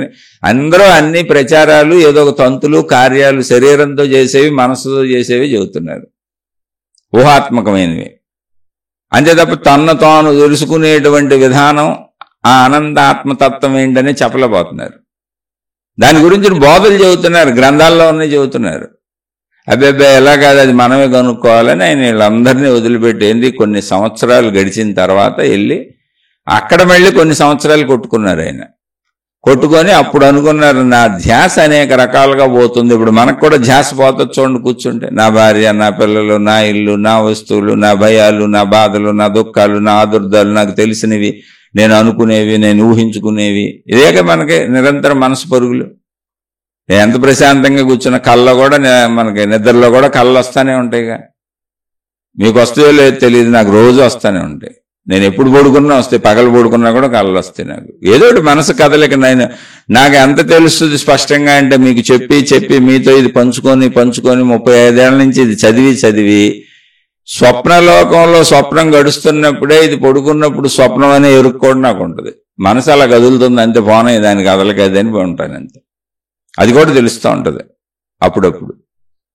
అది మనోగదలకి నేనేం చేయను, అది కదులుతానే ఉంది. నేను దాన్ని ఇంకా ఆపలేకపోయాను, ప్రయత్నించుకుంటున్నాను. అలా బుద్ధుడు ఈ ధ్యాస పోతుందే, ఇప్పుడు ఏం చేయాలో మంత్రజపం చేద్దామంటే ఆ మంత్రానికి సంబంధించిన దేవుడు గుర్తొచ్చేస్తాడు, ఆ విధానం గుర్తొచ్చేస్తుంది, ఆ మంత్రాన్ని ఇచ్చిన గురువు గుర్తొచ్చేస్తాడు, వాళ్ళ బొమ్మలు గుర్తొచ్చేస్తాయి. ఇప్పుడు వాళ్ళని గుర్తు చేసుకొని నేను ఆ మెమరీలో చేస్తుంటే వాళ్ళు ప్రత్యక్షమైనట్టు, వాళ్ళు కనపడినట్టు, వాళ్ళు మాట్లాడినట్టు ఇక నా మనసు అనేకం ఊహించుకొని కల్పించుకొని భావించుకుంటుంది. అక్కడి నుంచి మహిమలో మాయలని చేస్తాను. అందుకే మీరు ఎక్కడైనా గమనించండి, బుద్ధుడి దగ్గర అసలు మాయలు మహిమలు అనేవే లేవు, అసలు లేనే లేవు. మీరు రమణ మహర్షి దగ్గరికి వెళ్ళి చూడండి, మాయలు మహిమలు అనేవే లేవు. నిజమైనటువంటి సంపూర్ణ ఆత్మజ్ఞాన బోధనలు చేసినటువంటి ఏ మహనీయుడి దగ్గరైనా లక్షల మంది, కోట్ల మంది జనము శిష్యులుగా, భక్తులుగా పోగయ్యి జ్ఞానాన్ని తెలుసుకున్నారు తప్ప మహిమలు మాయలు అనేవి లేవు. ఎందుకని ఒక రియాలిటీలో అవి ఉండవు. ఇవి కల్పనా లోకంలో ఉంటాయి, మనోలోకంలో ఉంటాయి. మనోలోకం మన కల్పనాలోకం. ఆ కల్పనాలోకంలో మనకు అనేకం వస్తాయి. ఇప్పుడు ఏదైనా జీతం వచ్చింది, డబ్బులు కొంచెం పెద్ద మొత్తం ఏదో ఉంది, పెద్ద మొత్తం ఇంట్లో పెట్టాం, రేపు బ్యాంకులో వేద్దాంలే అనుకున్నాం. ఇంట్లో ఎందుకు అనుకుంటానే తెచ్చాం, బ్యాంక్ టైం అయిపోయింది, చాలా పెద్ద మొత్తం ఇంట్లో పెట్టాం. కానీ అనుమానంగా ఉంటుంది, ఏంటంది పెద్ద మొత్తం పెట్టాం, ఏ దొంగలు రారు కదా, ఎత్తుకుపోరు. కానీ ఏ దొంగ రాడు, ఎత్తుకుపోడు. కానీ భయం అనేది ఒకటి ఉంటుంది. ఎందుకని? డబ్బును ఎత్తుకుపోతారు, బంగారాలు ఎత్తుకుపోతారు. స్త్రీలుంటే తప్పులు చేస్తారు, పురుషులుంటే తప్పులు చేస్తారు. ఇప్పుడు నా పిల్లలు, నా భార్య, నా భర్త ఎవరు ఏ తప్పు చేసే అవకాశం అయినా ఉందని మనకి రెండో వైపు అనుమానం కూడా వస్తుంటుంది వాళ్ళ మీద. అందరి మీద అన్ని రకాల అనుమానాలు వస్తుంటాయి, ఎన్ని రావచ్చు అన్నీ వస్తూ ఉంటాయి. కానీ వ్యావహారికంలో జీవించేటప్పుడు వాటిని సెన్సార్ చేసేసి మంచి మాటలు మాట్లాడుకుంటూ జీవిస్తాం. అనుమానాలు వ్యక్తపరిచిన ప్రతి చోట ఘర్షణలు అవుతూ ఉంటాయి. కానీ అనుమానాలు అయితే వస్తాయి. ఈ అనుమానాలు రావడం అనేది మనసు యొక్క సృజనాత్మకత. మనసు అలా అన్నింటినీ భావించుకుంటుంది, అటు భావించుకుంటుంది, ఇటు భావించుకుంటుంది. ఎందుకని? దానికి కీడు తెలుసు, మేలు తెలుసు కనుక ఏదైనా జరిగే అవకాశం ఉందేమో అని ఊహిస్తుంది. అదే ఊహ దేవుడి దగ్గర కూడా జరుగుద్ది, అదే ఊహ భక్తి మార్గంలో కూడా జరుగుద్ది. దాని సొంత లక్షణం అది. ఆ ఊహకు తగ్గట్టు ప్రజ్ఞ పనిచేస్తుంది. శరీర తీరిది. శరీరము కదులుతుంది అంటే దాన్ని మనసు కదపాలి, మనసు కదులుతుంది అంటే మనసు ఊహిస్తుంది. శరీరము మనసులు కదిలిని అంటే మనసు ఊహకు అనుగుణంగా, శరీర కదలికలకి అనుగుణంగా మనలో ఉన్న జ్ఞానశక్తి, ప్రజ్ఞాశక్తి కదులుద్ది. అది ఎక్కడైనా అంతే. ఇంకా భౌతికమైన అంతే, ఆధ్యాత్మికమైన అంతే, దేవుడైనా అంతే, మంచి పని అయినా అంతే, చెడ్డ పని అయినా అంతే, సంసార జీవితమైనా అంతే. విధానం ఇంతే, ఇలాగే సాగుతుంది. ఇక్కడ ఈ కదలికలు ఇలాగే సాగుతున్నాయి. నాకు ధ్యాస అనేక రకాలుగా వెళ్ళిపోతుంది, ఆలోచనలు అనేక రకాలుగా వెళ్ళిపోతున్నాయి. కాబట్టి నా ధ్యాసని ఇప్పుడు ఆలోచనల్లోకి వెళ్ళనివ్వకుండా, నాలో ఉన్న మనసులోకి వెళ్ళనివ్వకుండా, మనసును కదలనివ్వకుండా, శరీరాన్ని కదలనివ్వకుండా నేను కూర్చోబెట్టగలిగాను, ఒక చోట కూర్చున్నాను. కానీ మనసు కదులుతుంది. మనసుకు అనుగుణంగా ఊహాత్మక శక్తిగా ఆ మనసులో ఉన్నటువంటి ఆలోచనకు అనుగుణంగా జ్ఞానం, ప్రజ్ఞ, తెలివి కదిలి ఊహించుకుంటూ వెళ్ళిపోతున్నాయి. ఇప్పుడు దాన్ని ఆపాలి.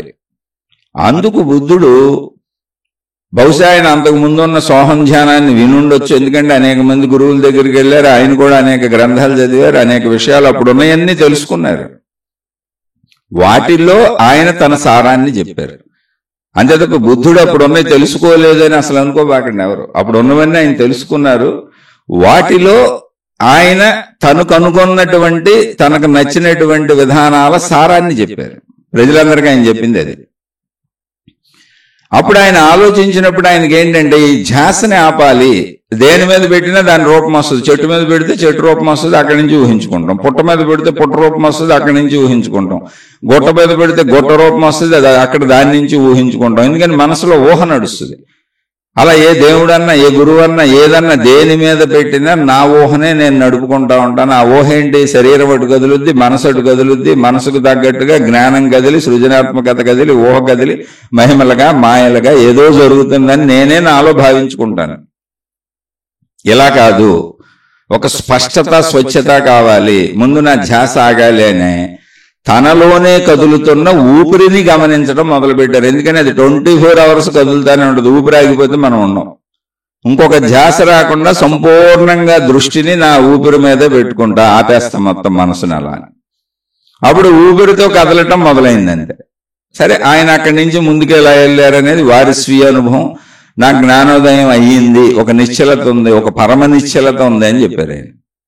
అంతే తప్ప జ్ఞానోదయం అయినాక మహిమలు ఉంటాయి, మాయలు ఉంటాయి, శక్తులు వస్తాయి, సిద్ధులు వస్తాయి, నాకేదో కనబడిపోయింది, అలా ఏం చెప్పలేదు ఆయన. జ్ఞానోదయం అవటం అంటే ఏంటంటే మనసు స్థిరపడటం, పూర్తిగా నా కంట్రోల్లో నేనున్నా. మీరు నా మొహం మీద మూసినా నాకేం బాధ లేదు, ఎందుకంటే నీకు తెలియదని నాకు తెలుసు కనుక. నువ్వు నన్ను చంపేస్తానన్నా నాకేం బాధ లేదు, ఎందుకంటే చనిపోయేది శరీరం కనుక. నేను ఒక నిశ్చలమైన స్థిరతని, మనం దేన్ని అనంత ఆత్మశక్తి అన్నామో దాన్ని ఆయన నిర్వాణ స్థితి అన్నారు. అంటే ఎప్పటికీ నశించని ఒక నిశ్చల స్థితి ఉంది ఇక్కడ, ఒక శక్తి ఉంది, అదే నిర్వాణము అన్నారు. దాన్ని మనం మోక్షం అన్నాం. కాబట్టి శరీరం ఎలా చనిపోద్ది, చంపితే చంపుకో, నువ్వు శరీరాన్ని చంపుతావు, ఏముంది అందులో, చంపేసుకోమన్నారు. అంటే అలా ఎవరు ఏం చేసినా, తిట్టినా, కొట్టినా, లాక్కున్నా, పొగిడినా, ఆకాశానికి ఎత్తేసినా, చంపేస్తానన్నా, ఎన్ని బెదిరింపులు బెదిరించినా చెలించనటువంటి ఒక నిశ్చల మనసు ఏర్పడింది. అది అర్థమైతే వచ్చేది అది. ఆ నిశ్చలత్వం ఏంటి? ఇప్పుడు ఆకాశాన్ని చంపేస్తానని, కొడతానండి, బెదిరించండి, ఏం చేయండి, ఆకాశంలో ఏమన్నా కదలిక ఉంటుందా, చలనం ఉంటుందా? ఆకాశ స్థితిని పోలిన స్థితి అది అని మహాత్ములు అందుకని చెప్పారు. అలానే బుద్ధుడు సజీవత్వంతోనే ఉన్నాడు, శరీరంతోనే ఉన్నాడు. ఎదుటోళ్ళు కత్తి తెచ్చారు, నరికేస్తా ఉంటున్నారు తెలుసు. ఎదుటోళ్ళు మొహం మీద మూసారు, ఉమ్ము కూడా పడింది తెలుసు. ఎదుటోళ్ళ మాటలు మనసులోకి చేరి వాళ్ళ మాటల యొక్క అర్థం వినబడింది, వాళ్ళు తిడుతున్నారు తెలుసు. అయినా స్థిరత అలా ఉంది. ఎందుకని? వాళ్ళకి తెలియదన్న విషయం నాకు తెలుసు. నాకు అసలు వీటితో సంబంధం లేదు, వీళ్ళు ఎవరితో సంబంధం లేదు, నా జీవితం నాది, నా గొడవ నాది, ఈ శరీరం ఎప్పటికైనా నశించిపోయేదే అని ఒక స్థిమితత్వాన్ని, స్థిరత్వాన్ని పొందారు. దాన్నే స్థిత ప్రజ్ఞత అన్నారు ఆధ్యాత్మిక భాషలో. అంటే ప్రజ్ఞ స్థిరంగా ఉండిపోయింది. స్థిత ప్రజ్ఞత అనే పదం ఎందుకు వచ్చిందంటే, ఇందాక చెప్పుకున్నాం, శరీరం కదలాలి అంటే మనసు కదలాలి.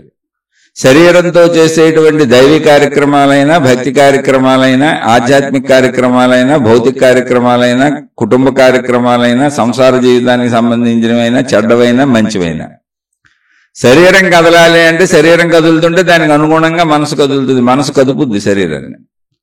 మనసు శరీరం కదులుతుంది అంటే ప్రజ్ఞ దానికి అనుగుణంగా పనిచేస్తుంది. నువ్వు దొంగవైతే దొంగతనాల్లో ముందుకెళ్ళడం చూపిస్తుంది, నువ్వు వ్యభిచారం అయితే వ్యభిచారంలో ఎలా దొంగతనాల్లో దొరకకుండా ఉండొచ్చో చెప్పుద్ది.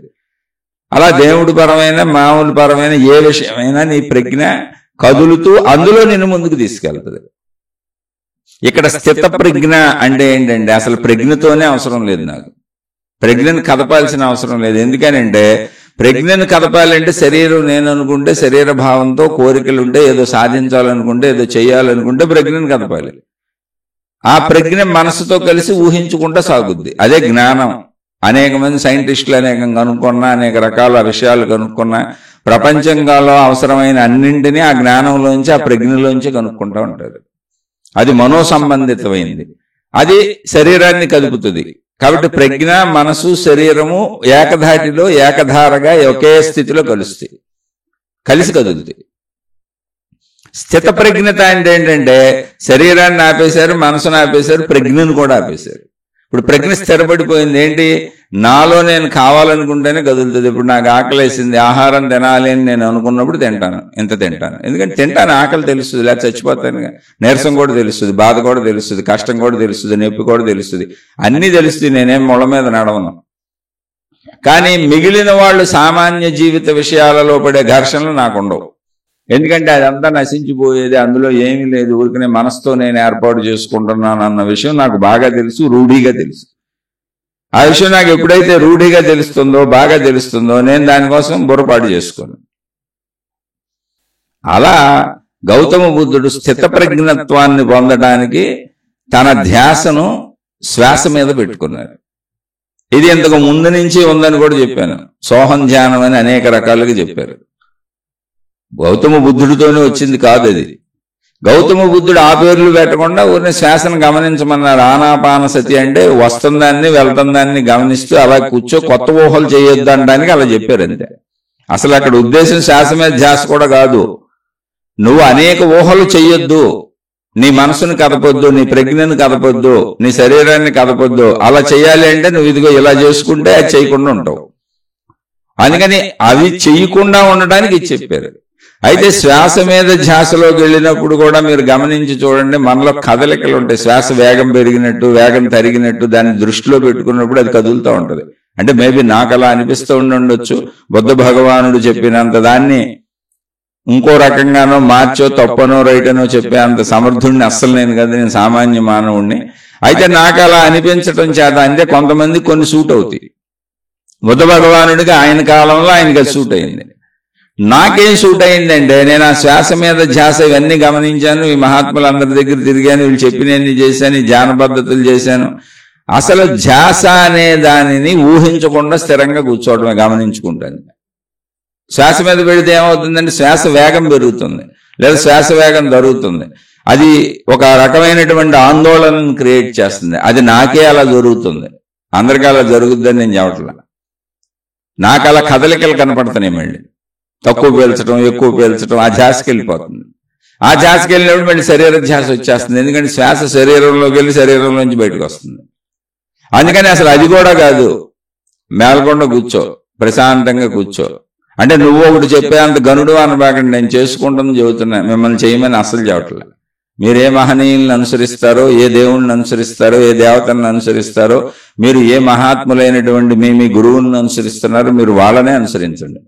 వాళ్ళు చెప్పినవి చేసుకోండి, మీకు నచ్చింది మీకు చేసుకోండి. అందరికీ అన్ని సూట్ అవ్వవు. ఎవరికి నచ్చిన వంట వాళ్ళు తింటారు, ఎవరికి నచ్చిన బట్టలు వాళ్ళు కట్టుకుంటారు, ఎవరికి నచ్చినట్టుగా వాళ్ళు జీవిస్తారు. అలాగే ఎవరికి అనుకూలంగా ఉన్న సాధన వాళ్ళు చేసుకోండి. నా అనుకూలతని మీకు వివరిస్తున్నాను అంతే. నేను అందుకే మీకు ఎప్పుడు శ్వాస మీద ధ్యాస అనే విషయం చెప్పలేదు. కారణం ఏంటంటే అటువంటివి అనేక ప్రయత్నాలు చేశాను నేను. ఏది చేసినా మళ్ళీ అది నన్ను శరీరంలోకి మనసులోకి దింపేస్తుంది, ఆ భావన తెచ్చేస్తుంది, కదలికలు అధికంగా ఉంటున్నాయి. అందుకని అసలు ఏమీ వద్దు, ప్రశాంతంగా కూర్చో, నీకు ఎలా కుదిరితే అలా కూర్చో. అంటే ఇది కూడా చెప్పారు, ఆధ్యాత్మికతలో అసలు చెప్పని విషయమే లేదండి. ఒక్కొక్కళ్ళు వచ్చి ఒక్కొక్కదాన్ని హైలైట్ చేశారంతే. ఇది కూడా చెప్పారు, అన్ని చెప్పారు. కూర్చొని ముందు నీ మనసుని గమనించుకో, లోపలికి వెళ్ళి శరీరాన్ని కదపకుండా ఉండటం ఫస్ట్ అలవాటు చేసుకో. ఫస్ట్ అలవాటు ఏంటి? శరీరాన్ని కదపకుండా ఉండటం. అది ఈజీ, మనం కూర్చోవచ్చు. కానీ శరీరం అక్కడ నొప్పులు, ఇక్కడ నొప్పులు, ఆ నొప్పులు, ఈ నొప్పులు అంటది. అప్పుడు కదపండి, ఎందుకంటే నొప్పులు తెచ్చుకోబాకండి. నాకు ఆల్రెడీ అనేక సంవత్సరాల నుంచి నేను చేస్తున్నటువంటి సాధనల ఫలితంగా నాకు మెడకి స్పాండిలైటిస్ వచ్చింది, నడుము నొప్పులు వచ్చినాయి, కాళ్ళల్లో రకరకాల ప్రాబ్లమ్స్ వచ్చినాయి. అందుకని చెబుతున్నాను, మీరేదో నేను ఆధ్యాత్మికతలో సాధన చేసుకుంటే వెళ్తాను ఏమీ రాదు అనుకోబాకండి. అసలు మనం వచ్చేయని మనం చేసేదాన్ని బట్టే. అందుకని యాంగిల్స్ మార్చుకోండి, విధానాలు మార్చుకోండి.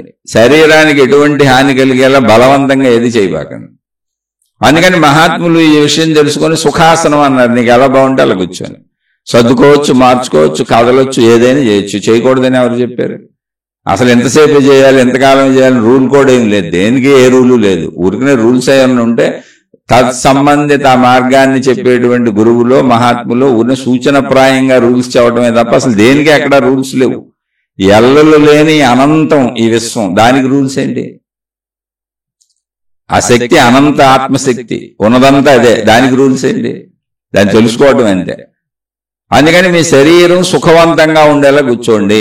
నాకు ఆల్రెడీ మెడకి స్పాండిలైటిస్ వచ్చింది. కొన్ని యాంగిల్స్ లో కూర్చుంటే మొత్తం నాకు మెడ నొప్పి వచ్చేసి అది లాగేసి అక్కడి నుంచి ఎడం వైపు పార్ట్ అంతా లాగేసి నడువు నొప్పులు వచ్చేసి రకరకాలుగా జరుగుద్ది. నాకు అవన్నీ మీకు చెప్పడం ఎందుకని చెప్పను. నేను అలా భౌతికంగా చాలా బాధలు కూడా పడతా ఉంటాను ఈ సాధనలోకి వెళ్ళినప్పుడు. అందుకని అటువంటివి పడకండి మీరు, ఎందుకని బలవంతంగా చేయకూడదు. ఆ విషయం నాకు అప్పట్లో తెలియదు, ఎవరు చెప్పలేదు. నేను మీకు చెబుతున్నాను, నేను బలవంతంగా చాలా సంవత్సరాలు చేశాను. ఎందుకంటే నేను ఆధ్యాత్మిక విషయాలలో సాధనలు చేసుకుంటున్నాను. నాకేం జరుగుద్ది, నాకు మేలు జరుగుద్ది, ఇంకా లాభం జరుగుద్ది, ఇంకా శరీరం బలపడుద్ది, దృఢపడుద్ది ఎలా అనుకున్నా నేను. కాదు, మనం కూర్చున్నటువంటి విధానాలను బట్టి శరీరం దెబ్బతినే విధానం కూడా ఉంటుంది. ఒకే యాంగిల్లో సంవత్సరాలు అలాగే కూర్చుంటా ఉంటే శరీరం అనేక రకాల ఇబ్బందులకు గురవుతుంది. అది చెప్పుద్ది నొప్పి మీకు. ఆ నొప్పి వచ్చినప్పుడు సరి చేసుకుంటూ ఉండండి. అందుకని సుఖాసనం, శరీరం కదలకుండా ఉంటాం, ఎలా అయినా పర్వాలేదు. లేదా పడుకోండి చక్కగా, ఏముంది అందులో, నిద్రపోకుండా ఉంటే చాలు. కాదు ఒకవేళ సాధనలో నిద్రపోయారు పడుకొని, ఏమైంది ఇప్పుడు వచ్చిన నష్టం ఏంటి? 100 ఏళ్ళు బతుకుతాం, 100 ఏళ్లలో 300 నిద్రపోతానే ఉన్నాం. ఇప్పుడు కాసేపు నిద్రపోతే పోయిందేంటి? ఏమీ లేదు. దేన్ని సీరియస్ గా తీసుకోబాకండి అసలు. తర్వాత మనసును ఆపటం, శరీరాన్ని ఆపుతూ మనసును ఆపే ప్రక్రియ. మన లోపలికి మనం వచ్చేసాం. వచ్చినప్పుడు మనసు మనం ఆపాలి అంటే అది ఆగదు, అది కదులుతూ ఉంటుంది. అందుకని అక్కడ బుద్ధుడు శ్వాస మీద ధ్యాస పెట్టుకున్నారంటే ధ్యాస ఏ భావం మీదకి, ఏ ఆలోచన మీదకి వెళ్లకుండా. అలా అనేక మంది మహాత్ములు అనేక మంత్ర జపాలు రకరకాలు చెప్పారు. అక్కడ అనేక మంది అనేక రకాలు చెప్పారు. నాకు అనేక రకాలు చూసినా నాకు సూట్ అయింది ఏంటంటే ఏమీ లేదు, జస్ట్ నెల గమనిస్తే కూర్చో, నీ ఆలోచనలన్నీ గమనించుకో, నడిచాటిని చూస్తా ఉండి నేనేమి చేయనని నువ్వు నిర్ణయించుకున్నప్పుడు ఎన్ని వస్తే ఏంటి? దాన్ని తప్పించుకోవడానికి కొత్త చేయటం ఎందుకు అసలు? ఇప్పుడు నాకు ఆలోచనలు వస్తున్నాయి, నా భార్యో, నా పిల్లలో, నా డబ్బో, నా వస్తువులో, నా భయాలో, నా బాధలో, నా దుఃఖాలో. ఎన్నాళ్ళు వస్తాయి? రాని. ఎన్నాళ్ళు వస్తే అన్నాళ్ళు రాని. నేను ఇప్పుడు చేయనుగా, నేను కూర్చున్నా, నేను చేయను, నేను నిర్ణయించి కూర్చున్నా, శరీరాన్ని ఆపా, శరీరాన్ని సుఖమైన ఆసనంలో పెట్టుకున్నా, ఇబ్బందులు నొప్పులు వస్తే కదుపుకుంటా సుఖంగా కూర్చుంటా. నేను ఇప్పుడు నిర్ణయించి కూర్చున్న సాధనకి 15 గంట, అరగంట, గంట. ఈ నిర్ణయాత్మకమైన దాంట్లో నేను ఇంట్లో సేఫ్టీగా తలుపులేసి కూర్చున్నా. ఆలోచనలు వస్తే ఏమవుద్ది? నా ఆలోచనలో పాము వస్తే అది నన్ను ఎలా గరుస్తుంది? ఆలోచనలో పాము కరవలేదుగా, ఆలోచనలో భయం భయపెట్టలేదుగా, ఆలోచనలో దుఃఖం పెట్టలేదుగా, ఆలోచనలో ఏది సుఖం ఇవ్వలేదుగా, అది ఆలోచన సుఖమేగా. ఇది కొన్ని రోజులకి అర్థం అవుద్ది. అంటే అంతకు మించి ఏం లేదు. ఊరికినే వస్తాయి, కదులుతాయి, చూస్తూ ఉండి అంతే. అలా కొన్నాళ్ళకి అవి కదులుతున్నాయా కదలటం లేదా, అది ఆగిపోయినాయి అనే విషయం కాదు. వాటిని పట్టించుకోవడం నువ్వు మానేస్తావు.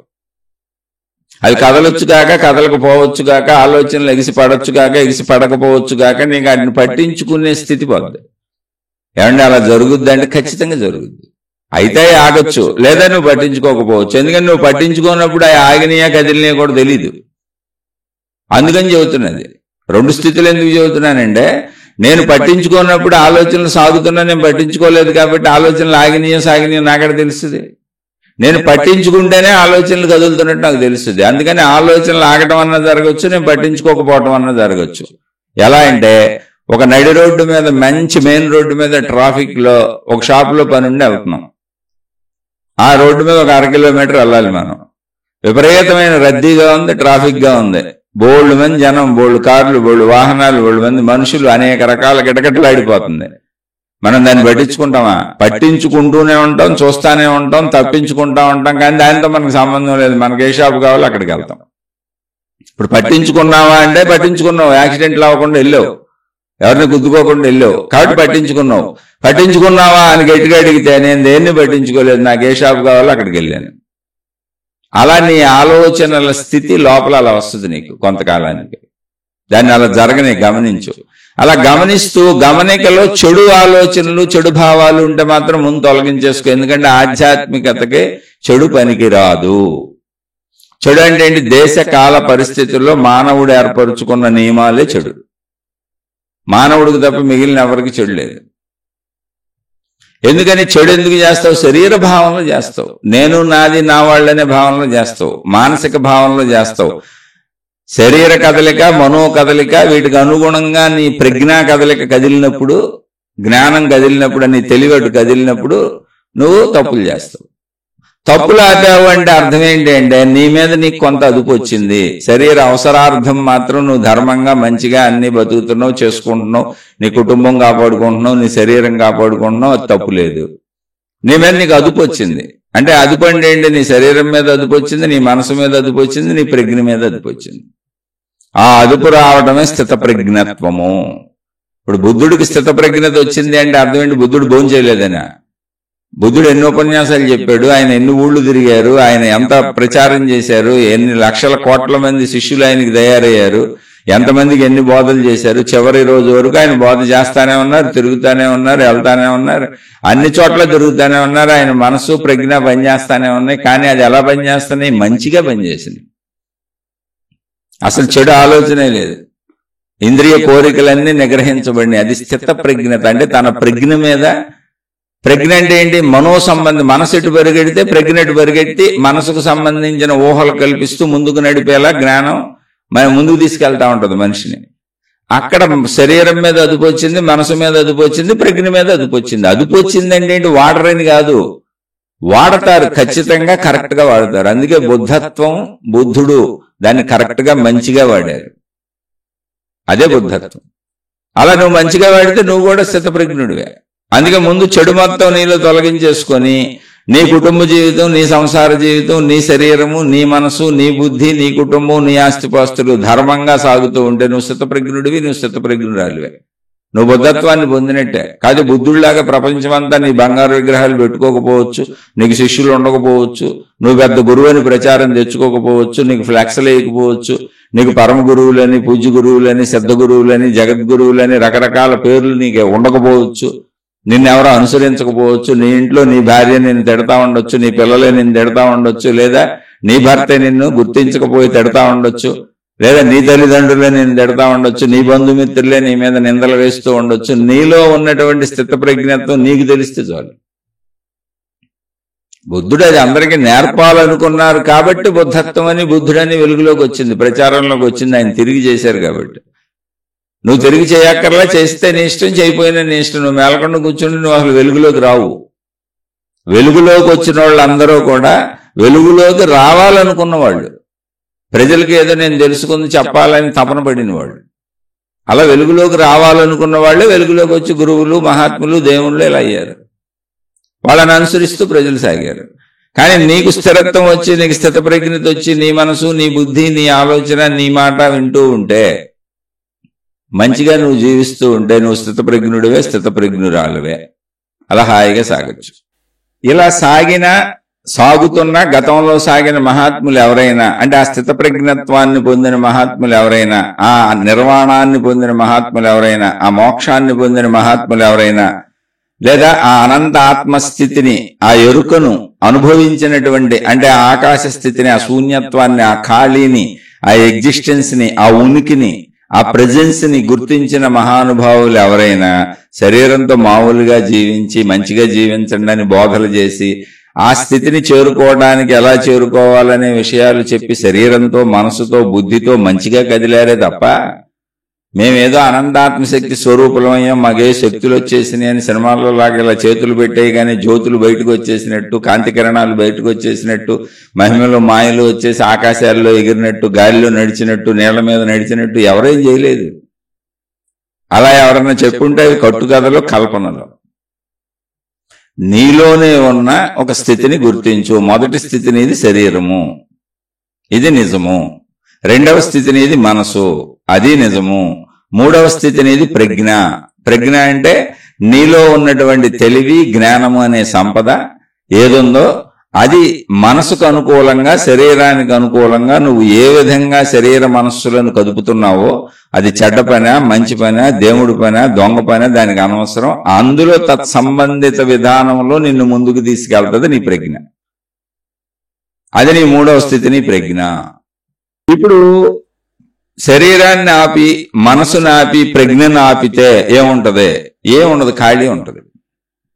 ఆపి చూడు, మీరు చూడండి, అప్పుడప్పుడు అలా ప్రశాంతంగా కూర్చుంటే ఏ ఆలోచన లేని స్థితి ఒక సెకండ్ 2 సెకండ్లో ఉంటది అందరికీ. మనకు కానీ దాన్ని పట్టుకోం, గుర్తించం. ఎందుకంటే దాంతో మనకు పని లేదు. మనకు ఎప్పుడు పదార్థమో, విషయమో, డబ్బులో, కొడుకో, కూతురో, ఏదోటి విషయాలు కావాలి, పదార్థాలు కావాలి, వస్తువులు కావాలి, అనుభవాలు కావాలి. ఆటి ఊహల్లో తేలియాడుతూ ఉంటాం. ఒకవేళ ముసలా ముతకాయ అన్ని అనుభవించేసి కూర్చున్నా కూడా ఊహల్లో తిరుగుతా ఉంటారు. ఎంతసేపు విషయాసక్తి ఇది మనకి. ఎందుకని ఇంద్రియాలతో ఉండేది అదే, తప్పు కూడా కాదు. ఇంద్రియాలతో 100 ఏళ్ళు మనం చేసింది అదే. వెనక నుంచి ఇప్పుడు చేసుకుంటూ వచ్చింది అది. నాకు 55 ఏళ్ళు నేను చేసుకుంటూ వచ్చింది అదే. అందుకని ప్రజ్ఞ కూడా స్థిరత్వంలోకి వస్తే బతికొన్నాళ్ళు ఎలా ఉంటాను నేను? ఇప్పుడు శరీరాన్ని మంచిగా కదుపుతాను, మనసును మంచిగా కదుపుతాను, ప్రజ్ఞను మంచిగా కదుపుతాను, అంతే. అదే బుద్ధుడు చేసింది, మిగిలిన మహాత్ములందరూ చేసింది, మంచిగా కదిపారు. ఎప్పటి వరకు మంచిగా కదుపుతాను? బతికున్నంత వరకు. ఒక్కొక్కసారి కదపను, ప్రశాంతంగా కూర్చోవాలి, అనంత ఆత్మశక్తి ఎరుకను పొందాలి అనుకున్నప్పుడు పొందడానికి ఏముంది? అసలు శరీరాన్ని మర్చిపోయి, మనసును మర్చిపోయి, ప్రజ్ఞను కూడా మర్చిపోయి జస్ట్ ఉనికిలో కూర్చుంటాను, ఉన్నానన్న భావన అంతే. మౌనం, అదే మౌనం, అదే నిశ్శబ్దం అంతే తప్ప ప్రాణశక్తికి ఏదో ఈ అనంత ఆత్మశక్తికి మధ్య ఏదో పొర తొలగిపోయి ఏదో అర్థమవుతుంది అనేదాన్ని ఎప్పుడూ ఊహించుకోబాకండి. ఇప్పుడు మన సోదరుడు అడిగింది ఏంటంటే, ఇక్కడ ప్రాణశక్తి మరియు ఆత్మశక్తి మధ్య గల ఆ పొర జ్ఞానము ద్వారా ఎలా తొలగించి అనుభవంలోకి వస్తుంది. అసలు ప్రాణశక్తికి ఆత్మశక్తికి పొర ఉందని నేను ఎప్పుడూ చెప్పలేదు. ప్రాణశక్తి ఆత్మశక్తి అని చెప్పాను. ఇప్పుడు కూడా చదువుతున్న ప్రాణశక్తి ఆత్మశక్తి, ఆ ఉనికే ప్రాణశక్తి, ఆ ఉనికి ఆ ప్రాణశక్తే జీవము, ఆ ఉనికి ఆ ప్రాణశక్తి ఆ జీవమే ఎరుక, అదే ఎగ్జిస్టెన్స్, అదే అనంత ఆత్మశక్తి, అదే ఆకాశము, అదే శూన్యము, అదే మౌనము, అదే నిశ్శబ్దము, అదే నిశ్చలత. దాన్ని భావన చేసుకోవటమే తప్ప పొర తొలగించుకోవటం ఏమీ ఉండదో. నేను శరీరం అనే భావనలో మనం ఉన్నాము, నాకు మనసు అనే భావనలో మనం ఉన్నాము. మన ప్రజ్ఞ శరీర మనసులకు అనుకూలంగా పనిచేస్తుంది. ఎందుకనంటే బతికున్నాము అంటేనే మలమూత్ర విసర్జనలు చేయాలంటే శరీర భావన రావాలి, ఆహారం తినాలంటే శరీర భావన రావాలి. అసలు బతికి ఉండటం అంటేనే శరీర భావన. ఎందుకంటే బతికున్న శరీరమే, చచ్చిపోయేది శరీరమే, కదిలేది శరీరమే, కదులుతుంది శరీరమే. కాబట్టి అనంతాత్మశక్తి అనేది కూడా శరీరము లాగా ఏదో అనుభవం అవుద్ది అనుకుంటున్నారు. అసలు అనుభవం లేని, ఏ అనుభవము లేని అనుభవం, ఏ పదార్థము లేని శూన్యం, ఏ శబ్దము లేని నిశ్శబ్దం, ఏ మాట లేని మౌనం, జస్ట్ ఊరికనే సజీవత్వము, ఎగ్జిస్టెన్స్, ఉనికి, ఎరుక. అందులో ఏ ఎరుక ఉండదు. ఎరుకలో మళ్ళీ ఎరుక ఉండదు. అంటే ఎరుకలో ఎరుక ఉండదంటే ఏంటి? ఇది ఎలా ఉంది, అది అలా ఉందని ఏమి ఉండదు, జస్ట్ ఎరుక ఉందని. అంటే నేను చనిపోయలేను, బతికే ఉన్నాను ఒక మాటలో చెప్పాలంటే. కానీ నాకు బతికి ఉన్నాను కానీ ఏ ఆలోచన లేదు, ఏ భావము లేదు, నిశ్శబ్దంగా ఉన్నాను, నిర్మలంగా ఉన్నాను, నిశ్చలంగా ఉన్నాను. ఒక మాటలో చెప్పాలంటే ఖాళీగా ఉన్నాను, శూన్యంగా ఉన్నాను, ఆకాశంగా ఉన్నాను. నా శరీర భావన కూడా నాకు లేదు, నా మనోభావన కూడా నాకు లేదు, నేను ఇలా ఉంటాను అలా ఉంటానన్న భావన కూడా నాకు లేదు, నేను నాది నా వాళ్ళనే ఏ భావన లేదు. గాఢ నిద్రాస్థితిలో ఎలా ఉంటుందో అలా మెలకువలో ఉంది నాకు, అంతే తప్ప ప్రాణశక్తి నుంచి ఆత్మశక్తికి ఏదో ఒక పొర అడ్డం పడుతుంది అనుకోబాకండి. అసలు పొరలేమి లేవు అక్కడ. ఇంకా మీకు బాగా అర్థమయ్యేలా చెప్పాలి అంటే మన వైపు నుంచి వెళ్లకుండా ఆత్మశక్తి వైపు నుంచి వద్దాం. ఆత్మశక్తి వైపు నుంచి వచ్చినప్పుడు సర్వవ్యాపక ఆకాశము అనేటువంటిది ఆత్మశక్తి. అందులో దాని కదలికల చేత ఏర్పడుతున్నది సృష్టి, దానిలోనే ఏర్పడుతుంది. ఆ సృష్టి మనకి స్థూలములా అనిపిస్తున్నది కానీ స్థూలం కాదు, అది మనకు అనిపిస్తున్నది అంతే. ఏంటని అడగబాకండి, దాని లక్షణం అది. అలా లక్షణాలను ఇంతకుముందు మనుషులతో పోల్చి చెప్పాను. మనుషుల్లో అనేక గుణాలు ఉన్నాయి. కోపం, తాపం, ఈర్ష్య, అసూయ, ద్వేషం, అనేక లోభం, మోహం, మదం, మత్సరం, ప్రేమ, దయ, జాలి, కరుణ, ఇవన్నీ ఏంటి? వచ్చిపోతా ఉంటాయి. కానీ మనిషి ఒకటే. ఆ మనిషిలో అవి వచ్చినప్పుడు ఆ మనిషిని అలా సంబోధిస్తాం మనం. దయగల వ్యక్తి, ప్రేమ గల వ్యక్తి, కోపిష్టి అని. ఎంతసేపు అది వచ్చిపోయినప్పుడు విడిగా మనిషి. అలాగే అనంతాత్మశక్తిలో దాని లక్షణములనేటువంటి చైతన్య కదలికలు పంచభూతములుగా అనంత సృష్టిగా దానిలోనే కదులుతున్నాయి. దాని లక్షణాలు అవి మనకు నిజంగా అనిపిస్తున్నాయి అంతే. అంటే ఇప్పుడు అనంత ఆత్మశక్తి అని సర్వవ్యాపక ఆకాశం ఉంది. అదే ఆకాశములో ఆ ఆకాశము చేతే సృష్టి ఉంది. ఆ సృష్టిలో మనం జీవులుగా ఉన్నాం. అంటే ఎక్కడ ఉన్నాం? ఆకాశములోనే, ఆకాశముతోనే ఉన్న సృష్టిలో, కలిసే ఉన్న సృష్టిలో, మళ్ళీ ఆ సృష్టిలో కలిసే మనం ఉన్నాం. అంటే మనం కూడా ఆకాశంతో కలిసే ఉన్నాం. మనలో కలిసి ఉన్న ఆకాశాన్ని ప్రాణశక్తి అంటున్నాం. అదేంటంటే మీరు చచ్చిపోతే ప్రాణం పోయింది అంటారు కదా, అంటే మన వైపు నుంచి వచ్చినప్పుడు వాడిన పదం అది. మనిషి తన వైపు నుంచి నేను శరీరం అనుకొని అసలు ఆకాశ స్థితినే గ్రహించినప్పుడు, ఆత్మశక్తినే గ్రహించినప్పుడు, అసలు జ్ఞానమే లేనప్పుడు, కేవలం నేను మనిషిని అనుకుంటున్నప్పుడు, జీవిస్తున్నప్పుడు, అప్పుడు సాటి మానవులు ఎవరైనా చచ్చిపోతే ప్రాణం ఏదో పోయింది అన్నారు. ఆ ప్రాణం అంటే ఏంటో తెలియదు వాళ్ళకి, దానికి ఆ పేరు పెట్టారు. ఎందుకని? నేను అనుకున్న శరీరం ఇక్కడే ఉంది, అది అసలు విషయం. నాకు తెలియంది ఏదో ఒక శక్తి పోయింది, దాన్ని ప్రాణశక్తి అన్నారు.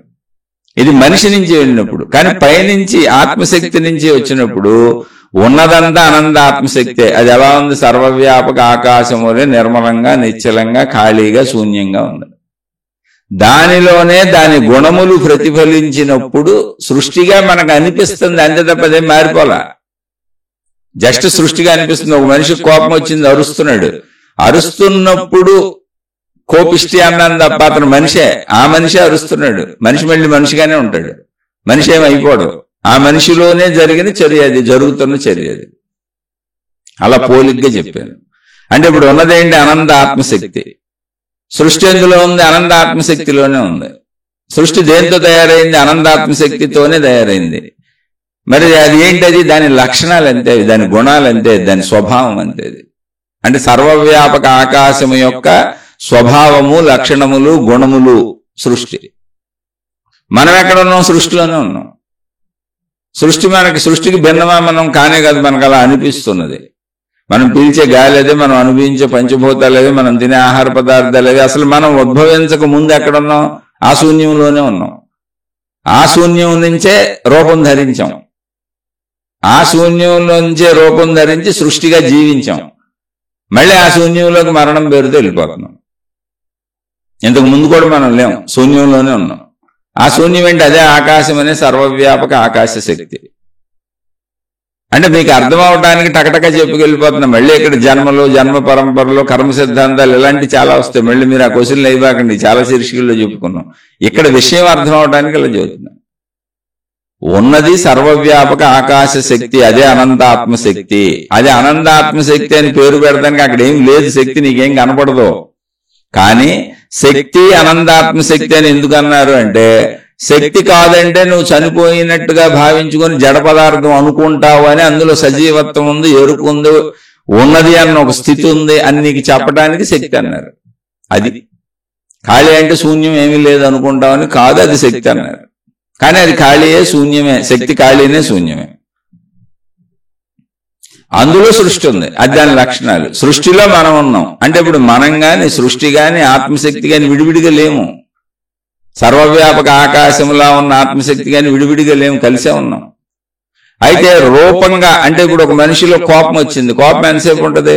అరుస్తాడు, కరుస్తాడు, తర్వాత కోపం తగ్గిపోతుంది. తగ్గిపోయినాక ఏమవుతాడు? మామూలు మనిషి అయిపోతాడు.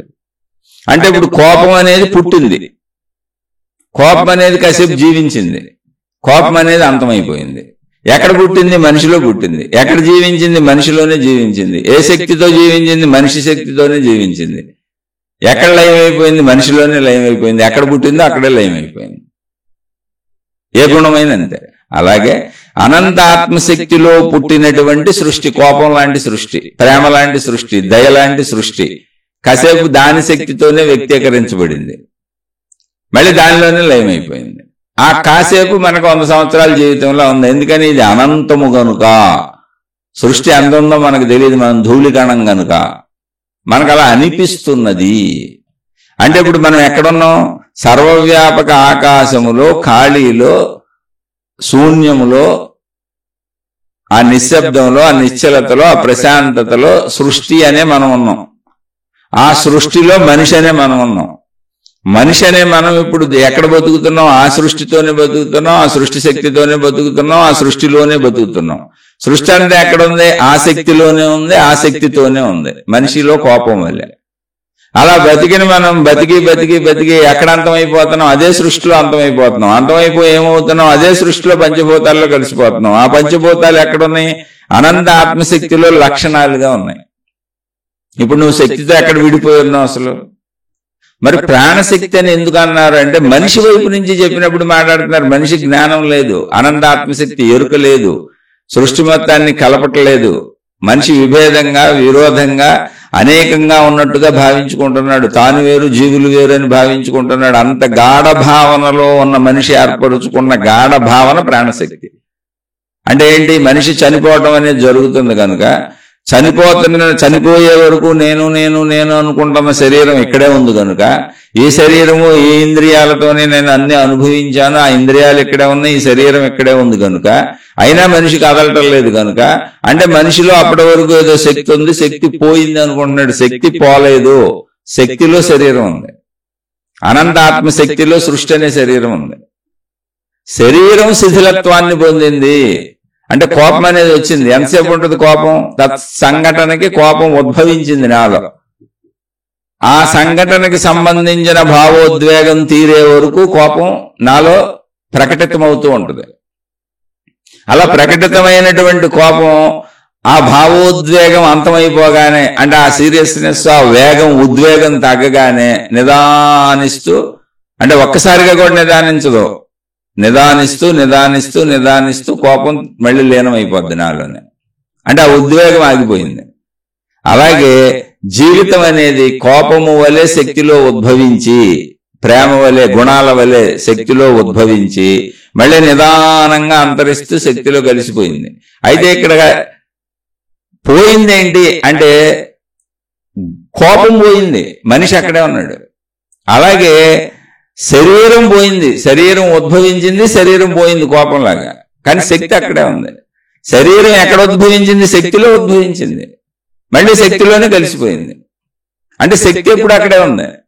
అందుకని నువ్వు ప్రాణశక్తి ప్రాణం పోయింది అన్నప్పుడు ప్రాణశక్తి అనంత ఆత్మశక్తి అని చెప్పాను. ప్రాణశక్తి మనిషిలో విడిగా కొంచెంగా లేదని బోల్డ్సార్లు చెప్పాను. అనంత ఆత్మశక్తి ఏదుందో ఆ శక్తే ప్రాణశక్తిగా జీవులో పిలువబడుతుంది. ప్రాణశక్తి విడిగా లేదు, ప్రాణాలు కొద్ది కొద్దిగా ముక్కలు ముక్కలుగా విడివిడిగా లేవు. చాలా మంది చాలా సంస్థలు ఆత్మలని అనేక ఆత్మలని జీవాత్మలని రకరకాలుగా చెబుతూ ఉంటారు. అలా ముక్కలు ముక్కలుగా విడివిడిగా బోల్డ్ ఆత్మలేమి లేవు. ఇక్కడ ఉన్నదంతా ఆత్మ అంటే ఆత్మశక్తి ఒకటే, ఏకము. సముద్రం మొత్తం ఒకటే. అది ఆవిరయ్యి పైకి వెళ్ళినప్పుడు అది వర్షమై కురిసినప్పుడు అనేక చినుకులుగా విడివిడిగా పడింది అంతే. అది పడేటప్పుడు కురిసేటప్పుడు చినుకులుగా పడింది, అది భౌగోళిక పరిస్థితులు. కానీ చినుకులు వేరు వేరు కాదు, చినుకులన్నీ ఒకే శక్తికి సంబంధించిన ఏకత్వాలు అయ్యి విడివిడిగా కనపడుతున్నాయి, విడివిడిగా అనిపిస్తున్నాయి. మళ్ళీ అన్ని కింద పడంగానే కలిసిపోతాయి, నది అయిపోతాయి, చెరువు అయిపోతాయి, ఒక కొలంలో గుంట అయిపోతాయి, నీళ్లు అయిపోతాయి, సముద్రంలో పడి సముద్రం అయిపోతాయి. ఏకత్వాన్ని పొందేస్తాయి, విడివిడి కాదు. అలాగే చినుకుల వలె విడివిడిగా అనిపిస్తున్న సృష్టి అనిపిస్తున్నది మొత్తం కలిసిపోద్ది, ఆత్మశక్తిగా ఏకమైపోద్ది. ఎందుకని అది ఆత్మశక్తిలోనే ఉంది, అది భిన్నంగా లేదు. మీలో ప్రాణశక్తి వేరు, బయట ఉన్న ఆత్మశక్తి వేరు కాదు. సినిమా హాలులో తెర మీద ఎలా అయితే సినిమా బొమ్మలు నడుస్తున్నాయో, బొమ్మలు ఆగిపోతే ఏముంది? అక్కడ తెర ఉంది. బొమ్మలు వేయక ముందు ఏముంది? అక్కడ తెర ఉంది. అలాగే ముందున్నదే ఆత్మశక్తే. సృష్టి ఆత్మశక్తి అనే తెర మీదే ఆ శక్తితోనే సృష్టి వచ్చింది. అదే మనం, ఆ సృష్టిలోనే మనం మళ్ళీ అంతరించినప్పుడు ఏం జరిగింది? మన శరీరం పోయింది. ప్రాణశక్తి అనేది ఆత్మశక్తి అక్కడే ఉంది. ప్రాణశక్తి వేరు, ఆత్మశక్తి వేరు కాదు. కాబట్టి ప్రాణశక్తి నుంచి ఆత్మశక్తికి చేరటానికి అంటే ఇక్కడ మన సోదరుడు అడిగింది అది. ప్రాణశక్తి మరియు ఆత్మశక్తి మధ్య గల ఆ పొర జ్ఞానము ద్వారా ఎలా తొలగించి అనుభవంలోకి వస్తుంది అన్నారు. అసలు పొర ఉంటుందని నేను చెప్పట్లో, పొర అనేది ఊహించుకోవటమే అజ్ఞానం. ఆత్మశక్తి ప్రాణశక్తి ఒకటే. మనకున్న స్థితులు శరీరము, మనసు, ప్రజ్ఞ. మన ప్రజ్ఞ మన తెలివి శరీర మనసులకు అనుకూలంగా పనిచేస్తుంది. అది దొంగతనమైన, మంచితనమైన, చెడ్డతనమైన, దేవుడైనా దెయ్యమైన ఏదైనా నువ్వు ఎటు పెడితే అటు ఊహించుకుంటూ పోద్దంతే. వీటన్నింటినీ వదిలేస్తే నీలో ఒక నిశ్చలత ఉంటుంది. ఆ నిశ్చలతే అనంత ఆత్మశక్తి ప్రాణశక్తి అనేది. దాన్ని ఆపుకొని కూర్చోండి, చాలా సింపుల్ ఇష్యూ అది. దాన్ని ఆపలేక మనం ఈ శరీరం పట్టుకొని మనసులను పట్టుకొని బోల్డ్ ఆధ్యాత్మిక మార్గాలు సృష్టించేశారు, లక్షల కోట్ల గ్రంథాలు సృష్టించేశారు, లక్షల కోట్ల విధానాలు సృష్టించేశారు, మాయలు మహిమలు దేవుళ్ళు దేవతలు మతాలు విధానాలు పద్ధతులు సృష్టించేశారు. అవన్నీ తప్పని నేను అంటలా, చాలా సింపుల్ ఇష్యూ ఇది. శరీరం తర్వాత మనసు అనేటప్పటికే శక్తిలోకి వచ్చాం. ఎందుకని? శక్తిలో శరీరం ద్వారా గ్రహించిన విషయాలు ప్రింట్ అయిందే మనసు. ఈ శరీర మనసులు అంటే మనసులో ఏముందంటే శరీర సంబంధిత విషయాలే ఉంటాయి. శరీర సంబంధిత విషయాలకు అనుగుణంగా శరీరాన్ని మనసు కదుపుతూ శరీర మనసులు కదులుతున్నప్పుడు ప్రజ్ఞ దానికి అనుకూలంగా కదులుతూ ఇంకా ముందుకు తీసుకెళ్తుంది, ఊహించుకుంటూ జ్ఞానాన్ని అందిస్తూ ఊహలు అందిస్తూ. అదే జీవితం. ఈ మూడింటిని ఆపగలిగితే స్థితప్రజ్ఞత. దానికే సాధన. ముందు శరీరాన్ని ఆపడం, తర్వాత మనసును ఆపడం, తర్వాత ప్రజ్ఞని అంటే ఊహను ఆపడం. మూడు ఆపేస్తే ఎక్కడున్నావో అక్కడ ఉంటావు. అనంత ఆకాశ శక్తిలో శూన్యంలోనే ఉన్నాం మనం. ఇప్పుడు ఎక్కడైనా మనం ఇల్లు శూన్యంలోనే కట్టుకున్నాం, ఆకాశంలోనే కట్టుకున్నాం. మనం తిరిగేదంతా శూన్యంలోనే, ఆకాశంలోనే. అంటే మొత్తం ప్రాణశక్తిలోనే తిరుగుతున్నాం. ఒక దండ తయారవటానికి ఎలా తయారైంది? పూలతో, పూలదండ అన్నాం. మనకు మొత్తం పూలే కనపడుతున్నాయి, కానీ పూల మధ్యలోంచి ఒక దారం వెళ్ళి దానికి దండ ఆకృతి తెచ్చింది. దారం కనపడతలా, దారం అన్నింటిలోంచి వ్యాపించి ఉంది, పూలన్నింటిలోంచి, లేకపోతే దండాకృతి రాదు. అలాగే సర్వజీవరాశులలో నుంచి అతి సూక్ష్మమైనటువంటి సూక్ష్మతత్వమైనటువంటి అనంత ఆకాశ శక్తి వ్యాపించే ఉంది. ఇప్పుడు మన శరీరాల్లో ప్రాణశక్తిగా ఉన్నటువంటిది ఎక్కడో గూడు కట్టుకుని ఒక చోట చిన్న ప్రాణశక్తి ఉంది, అది ఎగిరిపోద్ది అనుకుంటారు. తల నుంచి కాలు వరకు మనమే కాదు, మొత్తం చెట్లు పొట్టలు గొట్టలు మొత్తం జీవరాశులు, గ్రహాలు, గోళాలు, నక్షత్రాలు, మనుషులు మొత్తం అన్నింటిలోంచి సర్వవ్యాపక ఆకాశం వ్యాపించే ఉంది. ఎందుకని అంత సూక్ష్మమైంది అది. గోడల్లోంచి, చెట్లలోంచి, పుట్టల్లోంచి అన్నింటిలోంచి అది వ్యాపించే ఉంది. మనలో కూడా వ్యాపించే ఉంది. మనం దానిలో ఉన్నాం, అది మనలో ఉంది. ఆకాశముగా అది ఎక్కడ విడిపోయలేదు. మన శరీరం శిథిలమైపోయింది అనుకోండి, మనలోంచి వ్యాపించి ఉన్న ఆకాశం ఆకాశంలోనే ఉంది. అదే ప్రాణశక్తి. స్థిత ప్రజ్ఞతలోకి వచ్చామనుకోండి, మన శరీరాన్ని కదపడం ఆపేసి, మనసును కదపడం ఆపేసి, ప్రజ్ఞని కదపడం ఆపేసాం అనుకోండి, మనలో ఉన్న ప్రాణశక్తిలో కూర్చుంటాం. ఆ ప్రాణశక్తి అనంత ఆత్మశక్తి. మనలో అన్నప్పుడు, జీవుడిలో అన్నప్పుడు ఆత్మశక్తిని ప్రాణశక్తి అని పిలిచారు. ఇక్కడ పోతున్నది మనిషిలో కోపం అనే గుణం ఉద్భవించి కోపం అనే గుణం అంతరించింది. మనిషిలో ప్రేమ అనే గుణం ఉద్భవించి ప్రేమ అనే గుణం అంతరించింది. మనిషి మనిషిగానే ఉన్నాడు. అలాగే అనంత ఆత్మశక్తిలో సృష్టి అనేటువంటిది ఉద్భవించి సృష్టి అనేది ఆగిపోతుంది. జస్ట్ సింపుల్ అలా అర్థం చేసుకోవాలి. అందుకని సర్వవ్యాపక ఆకాశం ఎప్పటికీ చొక్కి చెదరదు, అది నేనే. అది నేనే అనేటువంటి అనంత ఆత్మశక్తి భావననే నేను జీవుడుగా ఉన్నప్పుడు అదే అనంత ఆత్మశక్తిని నాలో ప్రాణశక్తిగా పిలుస్తున్నారు తప్ప ప్రాణశక్తికి ఆత్మశక్తికి భేదం లేదు, ఎటువంటి పొరలు లేవు అనే భావాన్ని మనం గాఢంగా రూఢీపరుచుకోవటమే తప్ప, భావగాఢతే తప్ప వేరే చేయడానికి ఇక్కడ దారి లేదు. అసలు నువ్వు ఎన్ని రకాల సాధనలు చెప్పినా నువ్వు శూన్యాన్ని ఏం సాధన చేస్తావు, మౌనాన్ని ఏం సాధన చేస్తావు, నిశ్శబ్దాన్ని ఏం సాధన చేస్తావు, ప్రశాంతతను ఏం సాధన చేస్తావు.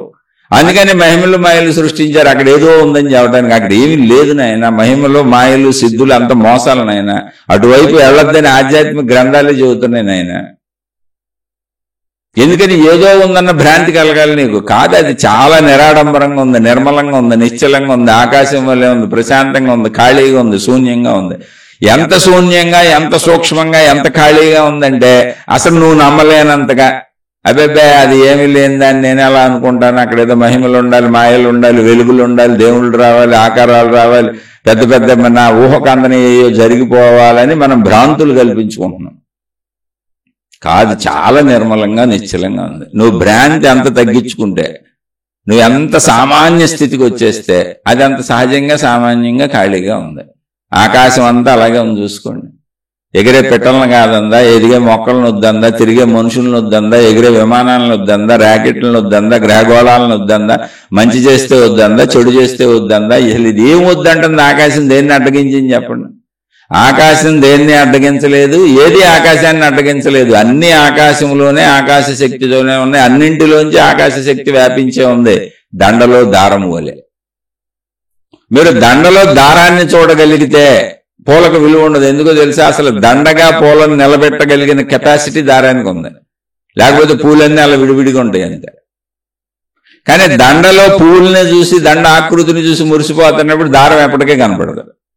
మనం చేస్తుంది అదే. ఇప్పుడు మహిమలో మాయలు, పెద్ద పెద్ద దేవుళ్ళు, పెద్ద పెద్ద మతాలు, పెద్ద పెద్ద ఉపన్యాసాలు, పెద్ద పెద్ద ఆడంబరాలు, ఆధ్యాత్మిక ఆడంబరాలు, పెద్ద పెద్ద సాధనలు, గొప్ప గొప్ప సాధనలు, అబ్బో వేల వేల లక్షల కోట్ల రూపాయలతో ఆశ్రమాలు కట్టడాలు, వేల వేల ఎకరాల్లో కట్టడాలు, అబ్బో నాకు లక్షల మంది ఫాలోయర్స్, కోట్ల మంది ఫాలోయర్స్ అని రకరకాల డ్యాన్సులు, చిందులు, గంతులు, ఓ పండగలు, పబ్బాలు, ఇవన్నీ ఆధ్యాత్మిక మార్గంలో పెట్టేటప్పటికి ఏదో ఉందనిపిస్తుంది. ఏం లేదు. మొత్తం ఈ చిందులన్నీ ఆగిపోతే, ఆ శరీర కదలికలు ఆగిపోతే, మనో కదలికలు ఆగిపోతే, ప్రజ్ఞా కదలికలు ఆగిపోతే నిశ్చల నిర్మల అనంత సర్వవ్యాపక ఆకాశ స్థితిలో లయించిపోతావు. అలా లయించిపోయిన వాడే బుద్ధుడు. కావాలంటే మళ్ళీ మీరు బుద్ధ చరిత్ర చదువుకోండి, మళ్ళీ మహాత్ములు అందరి చరిత్రలు చదువుకోండి. అక్కడికి వెళ్ళి మనబోటోళ్ళు కూర్చొని రాసిన ఈ మహిమలో మాయలు అలా జరిగింది ఎలా జరిగింది అని, ఎందుకంటే మన కల్పనలు అవసరం కాబట్టి. కానీ ఒరిజినల్ గా అక్కడ ఉంది నిశ్చలతే. మీరు వెళ్ళి చూసుకోండి, మళ్ళీ పరిశీలించుకోండి, మిమ్మల్ని మీరు చూసుకోండి, మహాత్ముల్ని చూడండి. ఇక్కడ ప్రాణశక్తికి ఆత్మశక్తికి మధ్యలో ఏ పొర లేదు. ప్రాణశక్తి ఆత్మశక్తి, ఆత్మశక్తి ప్రాణశక్తి. అసలు ఆటికే కాదు, మనకు కూడా ఏ పొర లేదు. ఆత్మశక్తి యొక్క వ్యక్తీకరణ సృష్టి. ఆత్మశక్తికి మనకి మధ్యలో కూడా ఏ పొరలేదు. మనం ఆత్మశక్తే కాదు నేను శరీరం అనుకుంటున్నాం. ఒక మనిషిలో కోపం వ్యక్తీకరించబడింది, కాసేపు ఉంది, తర్వాత లోపల వెళ్ళి ఆ మనిషిలోనే లయించిపోయింది. అంతే సింపుల్. అలాగే అనంత ఆత్మశక్తి ఉంది, అందులో సృష్టి వ్యక్తీకరించబడింది, కాసేపటికి సృష్టి అందులోనే లయించిపోయింది. ఇప్పుడు జరిగింది ఏముంది? నేను అనంత ఆత్మశక్తినేగా, కాదు నేను సృష్టిని అనుకుంటున్నాను, నేను మనిషిని అనుకుంటున్నాను. అది మన తప్పు దానికి సంబంధించింది ఏముంది? ఇలా మీరు అర్థం చేసుకుని చూస్తే మీకు అన్ని అర్థమవుతాయి. ఎక్కడ అసలు అరలు లేవు, పొరలు లేవు. అరలో పొరలన్నీ ఎక్కడ వస్తున్నాయండి? శరీర దృష్టిలో వస్తున్నాయి. అనేక గ్రంథాలు చదవడం, అనేక మంది మహాత్ములు చెప్పింది ఏంటో ఆల్రెడీ మనకు ఏర్పడిపోయి ఉన్న బలమైన అభిప్రాయాలు. ఇప్పుడు ఎక్కువ జ్ఞాన గ్రంథాలు చదివేసి ఎక్కువ విషయాలు తెలుసుకొని ఎక్కువ నాలెడ్జిని పోగేసుకుంటే వచ్చే ప్రమాదం ఏంటంటే అది అసలు ఎప్పటికీ మన నార్మల్ స్థితికి రానివ్వదు. ఎందుకంటే పాండిత్యం వేరు. పండితుడు గండపేరండాలు వేసుకొని నేనేదో పొందాను అంటాడు, కానీ ఆత్మస్థితి ఏంటో తెలుసా? పొందినవన్నీ వదిలేయటమే. అది అసలు ఏం అక్కర్లే, నీకు ప్రజ్ఞ కూడా అక్కర్లే, నువ్వు ఉన్నావన్న ఎరుకు కూడా నీకు ఉండక్కర్లే. అంత తేలికైంది. అది వెనక్కి వచ్చేయటమే, పొందటం కాదు, సాధించటం కాదు, ఆల్రెడీ ఉన్నది. అది పొందినవన్నీ వదిలేస్తే మిగిలేదు అది. అందుకని ఆధ్యాత్మికతలో అనేక విషయాలు తెలుసుకోవటం వలన కూడా మనం పక్కదోవలు పెట్టేసి అసలైనటువంటి స్థితి, నార్మల్ స్థితిని, సహజ స్థితిని పొందలేకపోతాం.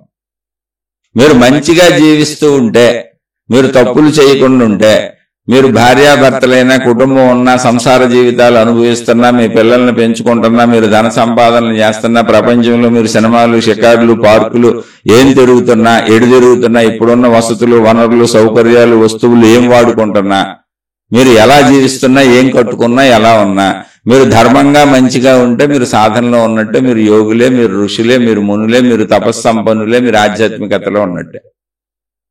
సింపుల్ ఇది, చాలా సింపుల్ ఇది. పూర్వం ఋషులు మునులు కూడా అన్ని వాడుకున్నారు, అప్పుడున్న అన్ని వాడారు, మీరు ఇప్పుడున్న అన్ని వాడుకుంటున్నారు. మూలం ఏంటి ఇక్కడ? మీరు మంచిగా ధర్మంగా జీవించడం.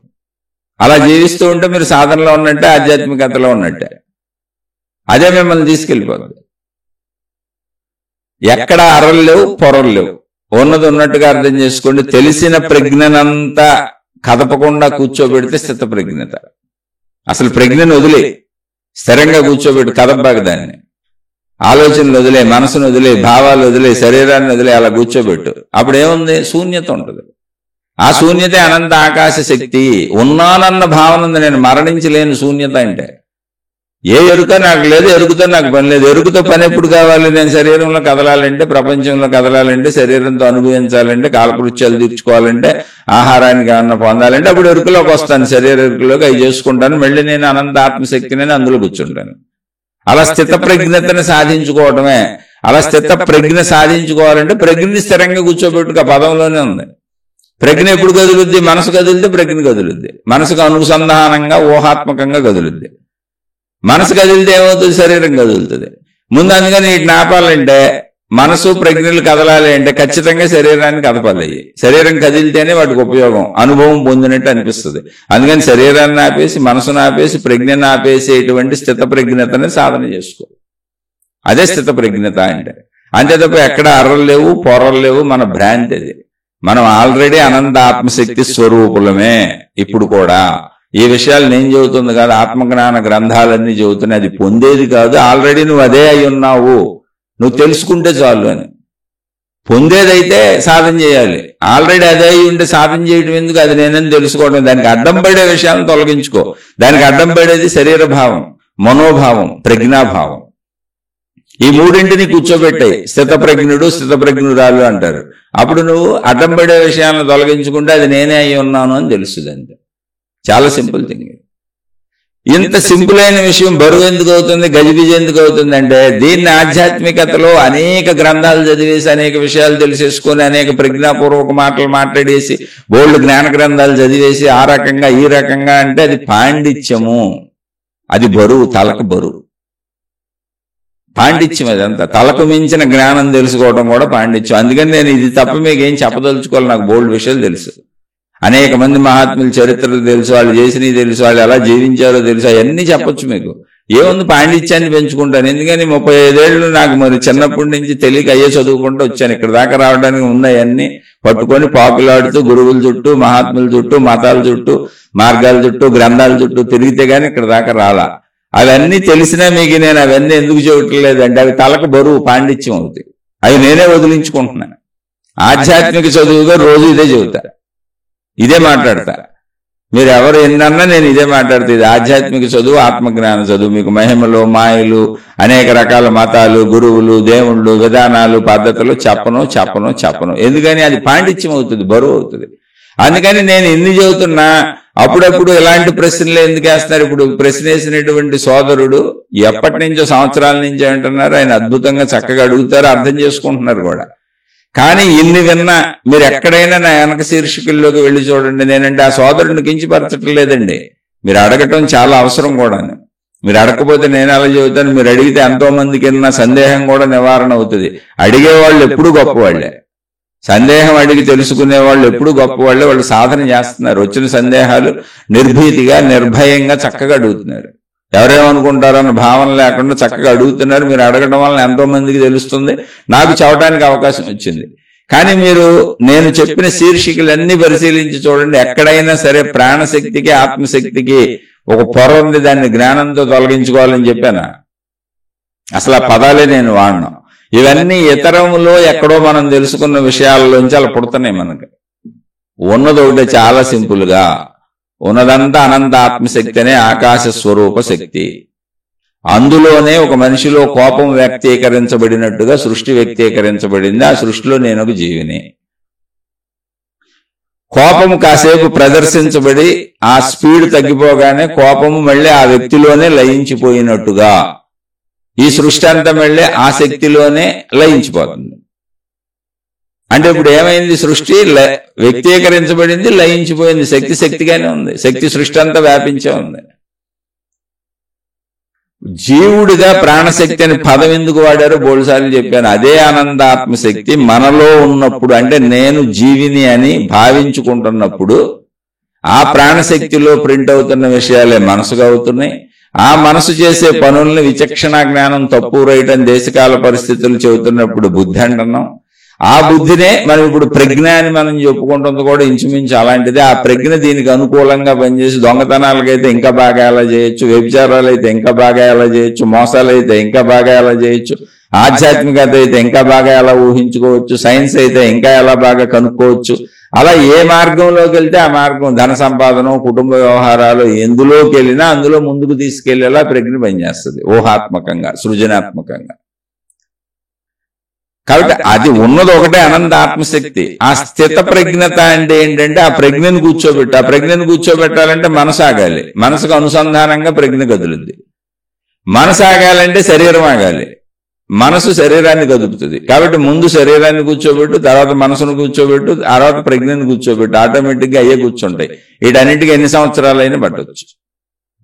అలానే బలవంతంగా ఏది చేయకు. చెప్పే నాకే స్పాండిలైటిస్ వచ్చింది, నడుము నొప్పులు వచ్చినాయి, అనేక రకాలైన ఇబ్బందులు శరీరంలో కలుగుతున్నాయి బలవంతంగా కూర్చుంటే. నాకు తెలియదు ఇంతకు ముందు ఆ విషయం, అందుకని మీకు ముందే చెబుతున్నా. అలాగే మనసును కూడా బలవంతంగా కూర్చోబెడితే అనేక రకాలైనటువంటి మానసిక ఇబ్బందులు వస్తాయి. ఏదో కల్పనలో, ఊహంలో బలంగా మనసును రుద్దబాకండి, స్వేచ్ఛగా వదిలేయండి. లేదు బలంగా అది కూర్చోట్లేదు, వెళ్ళిపోయిన చక్కగా మీకు నచ్చినవి చేసుకోండి. సినిమాలు చూస్తారో, షికారులకు వెళ్తారో, కబుర్లు చెప్పుకుంటారో, తీర్థయాత్రలకు వెళ్తారో, విహారయాత్రలకు వెళ్తారో, పుణ్యక్షేత్రాలకు వెళ్తారో, ఏదైనా ధర్మంగా చేసుకోండి. శరీరాన్ని, మనసుని బలవంతంగా కూర్చోబెడితే మాత్రం నష్టపోతారు. ఎందుకనంటే అది ఆల్రెడీ ద్వంద్వ భావనలకి, పరిమిత భావనలకి, విభేద భావనలకి, పరిమితంలో ఇది నేను అనే భావనలకు అలవాటు పడిపోయింది. బతికినంతకాలం అలాగే బతకాలి. అందుకని దాన్ని బొజ్జగించి నచ్చ చెప్పి నిదానంగా తీసుకురావాలి. దానికి అర్థమయ్యేలా చెప్పాలి, నువ్వు అనంత ఆత్మశక్తివి అని. అది అర్థం చేసుకోలేదు. ఎందుకనంటే శరీరం ఉంది కనుక, శరీరం బతకాలి కనుక మలమూత్ర విసర్జనలు, ఆహారం తీసుకున్నప్పుడు పరిమితమైన పనులే చేస్తాం, పరిమితమే అనిపిస్తుంది కనుక. ఆ పరిమితత్వంలోనే దానికి అపరిమితత్వాన్ని అర్థమయ్యేటట్టు కొద్ది కొద్దిగా చెబుతూ బొజ్జగించి తీసుకురావాలి. అందుకని శరీరంతో, మనసుతో సాధన ఏది బలవంతంగా చేయకండి. మీకు ఎలా అనిపిస్తే అలా ఉండండి. మీరు ఒకవేళ చెడ్డోళ్ళు, తాగుబోతులు, తిరుగుబోతులు, సిగరెట్లు తాగుతారు, అవి తాగుతారు, ఇది తాగుతారు అనుకోండి, వెళ్ళి తాగేయండి. మనసు ఆగిపోతే వెళ్ళి తాగేయండి, తిరిగేయండి. కొద్ది కొద్దిగా తగ్గించుకోండి, ట్రై చేయండి. మళ్ళీ మనసు శరీరం వినకపోతే వెళ్ళిపోండి. అంతేదా బలవంతంగా చేయకండి. బలవంతంగా చేస్తే మొత్తం పోద్ది, ఉన్నది ఎదురు తిరిగిపోద్ది. అలా బలవంతంగా ఇంద్రియాలను అదుపులో పెట్టి ఏదో సాధిద్దాం, పీకుదాం, లాగుదాం అనుకున్న వాళ్లే రావణాసుడు, హిరణ్యకశిపుడు, నరకాసురుడు ఇలాంటి రాక్షసులందరూ వాళ్లే. బలవంతంగా చేస్తే అటువంటి రాక్షస స్వభావానికి తయారవుతాం, విచిత్రమైన మనసులు తయారవుతాయి, విచిత్రమైన పోకళ్ళు వస్తాయి. ఆధ్యాత్మికతలో చిత్రాతి చిత్రాలు చేసి, మహిమలు చేసి, మాయలు చేసి, రకరకాల చిత్రాలు చేసే వాళ్ళందరూ ఈ మనో వికల్పాలకి గురైన వాళ్ళే. ఏమి లేదు, అతి సామాన్యంగా ఉంది, అతి సరళంగా ఉంది, అతి సాధుత్వంగా ఉంది. అదొక నిశ్చలత, నిశ్శబ్దము, ప్రశాంతత, అదొక సర్వవ్యాపక ఆకాశ స్థితి వలె అన్ని ఆడంబరాలను వదిలేస్తే అట్టడుగు స్థాయిలో మిగిలింది అదొకటే. అదే ఆకాశ స్థితి, అదే శక్తి స్థితి. శుభమస్తు. మీకు మీ కుటుంబ సభ్యులకు మేలు చేకూరుగాక. మరలా మరొక కొత్త శీర్షికతో కలుసుకుందాం.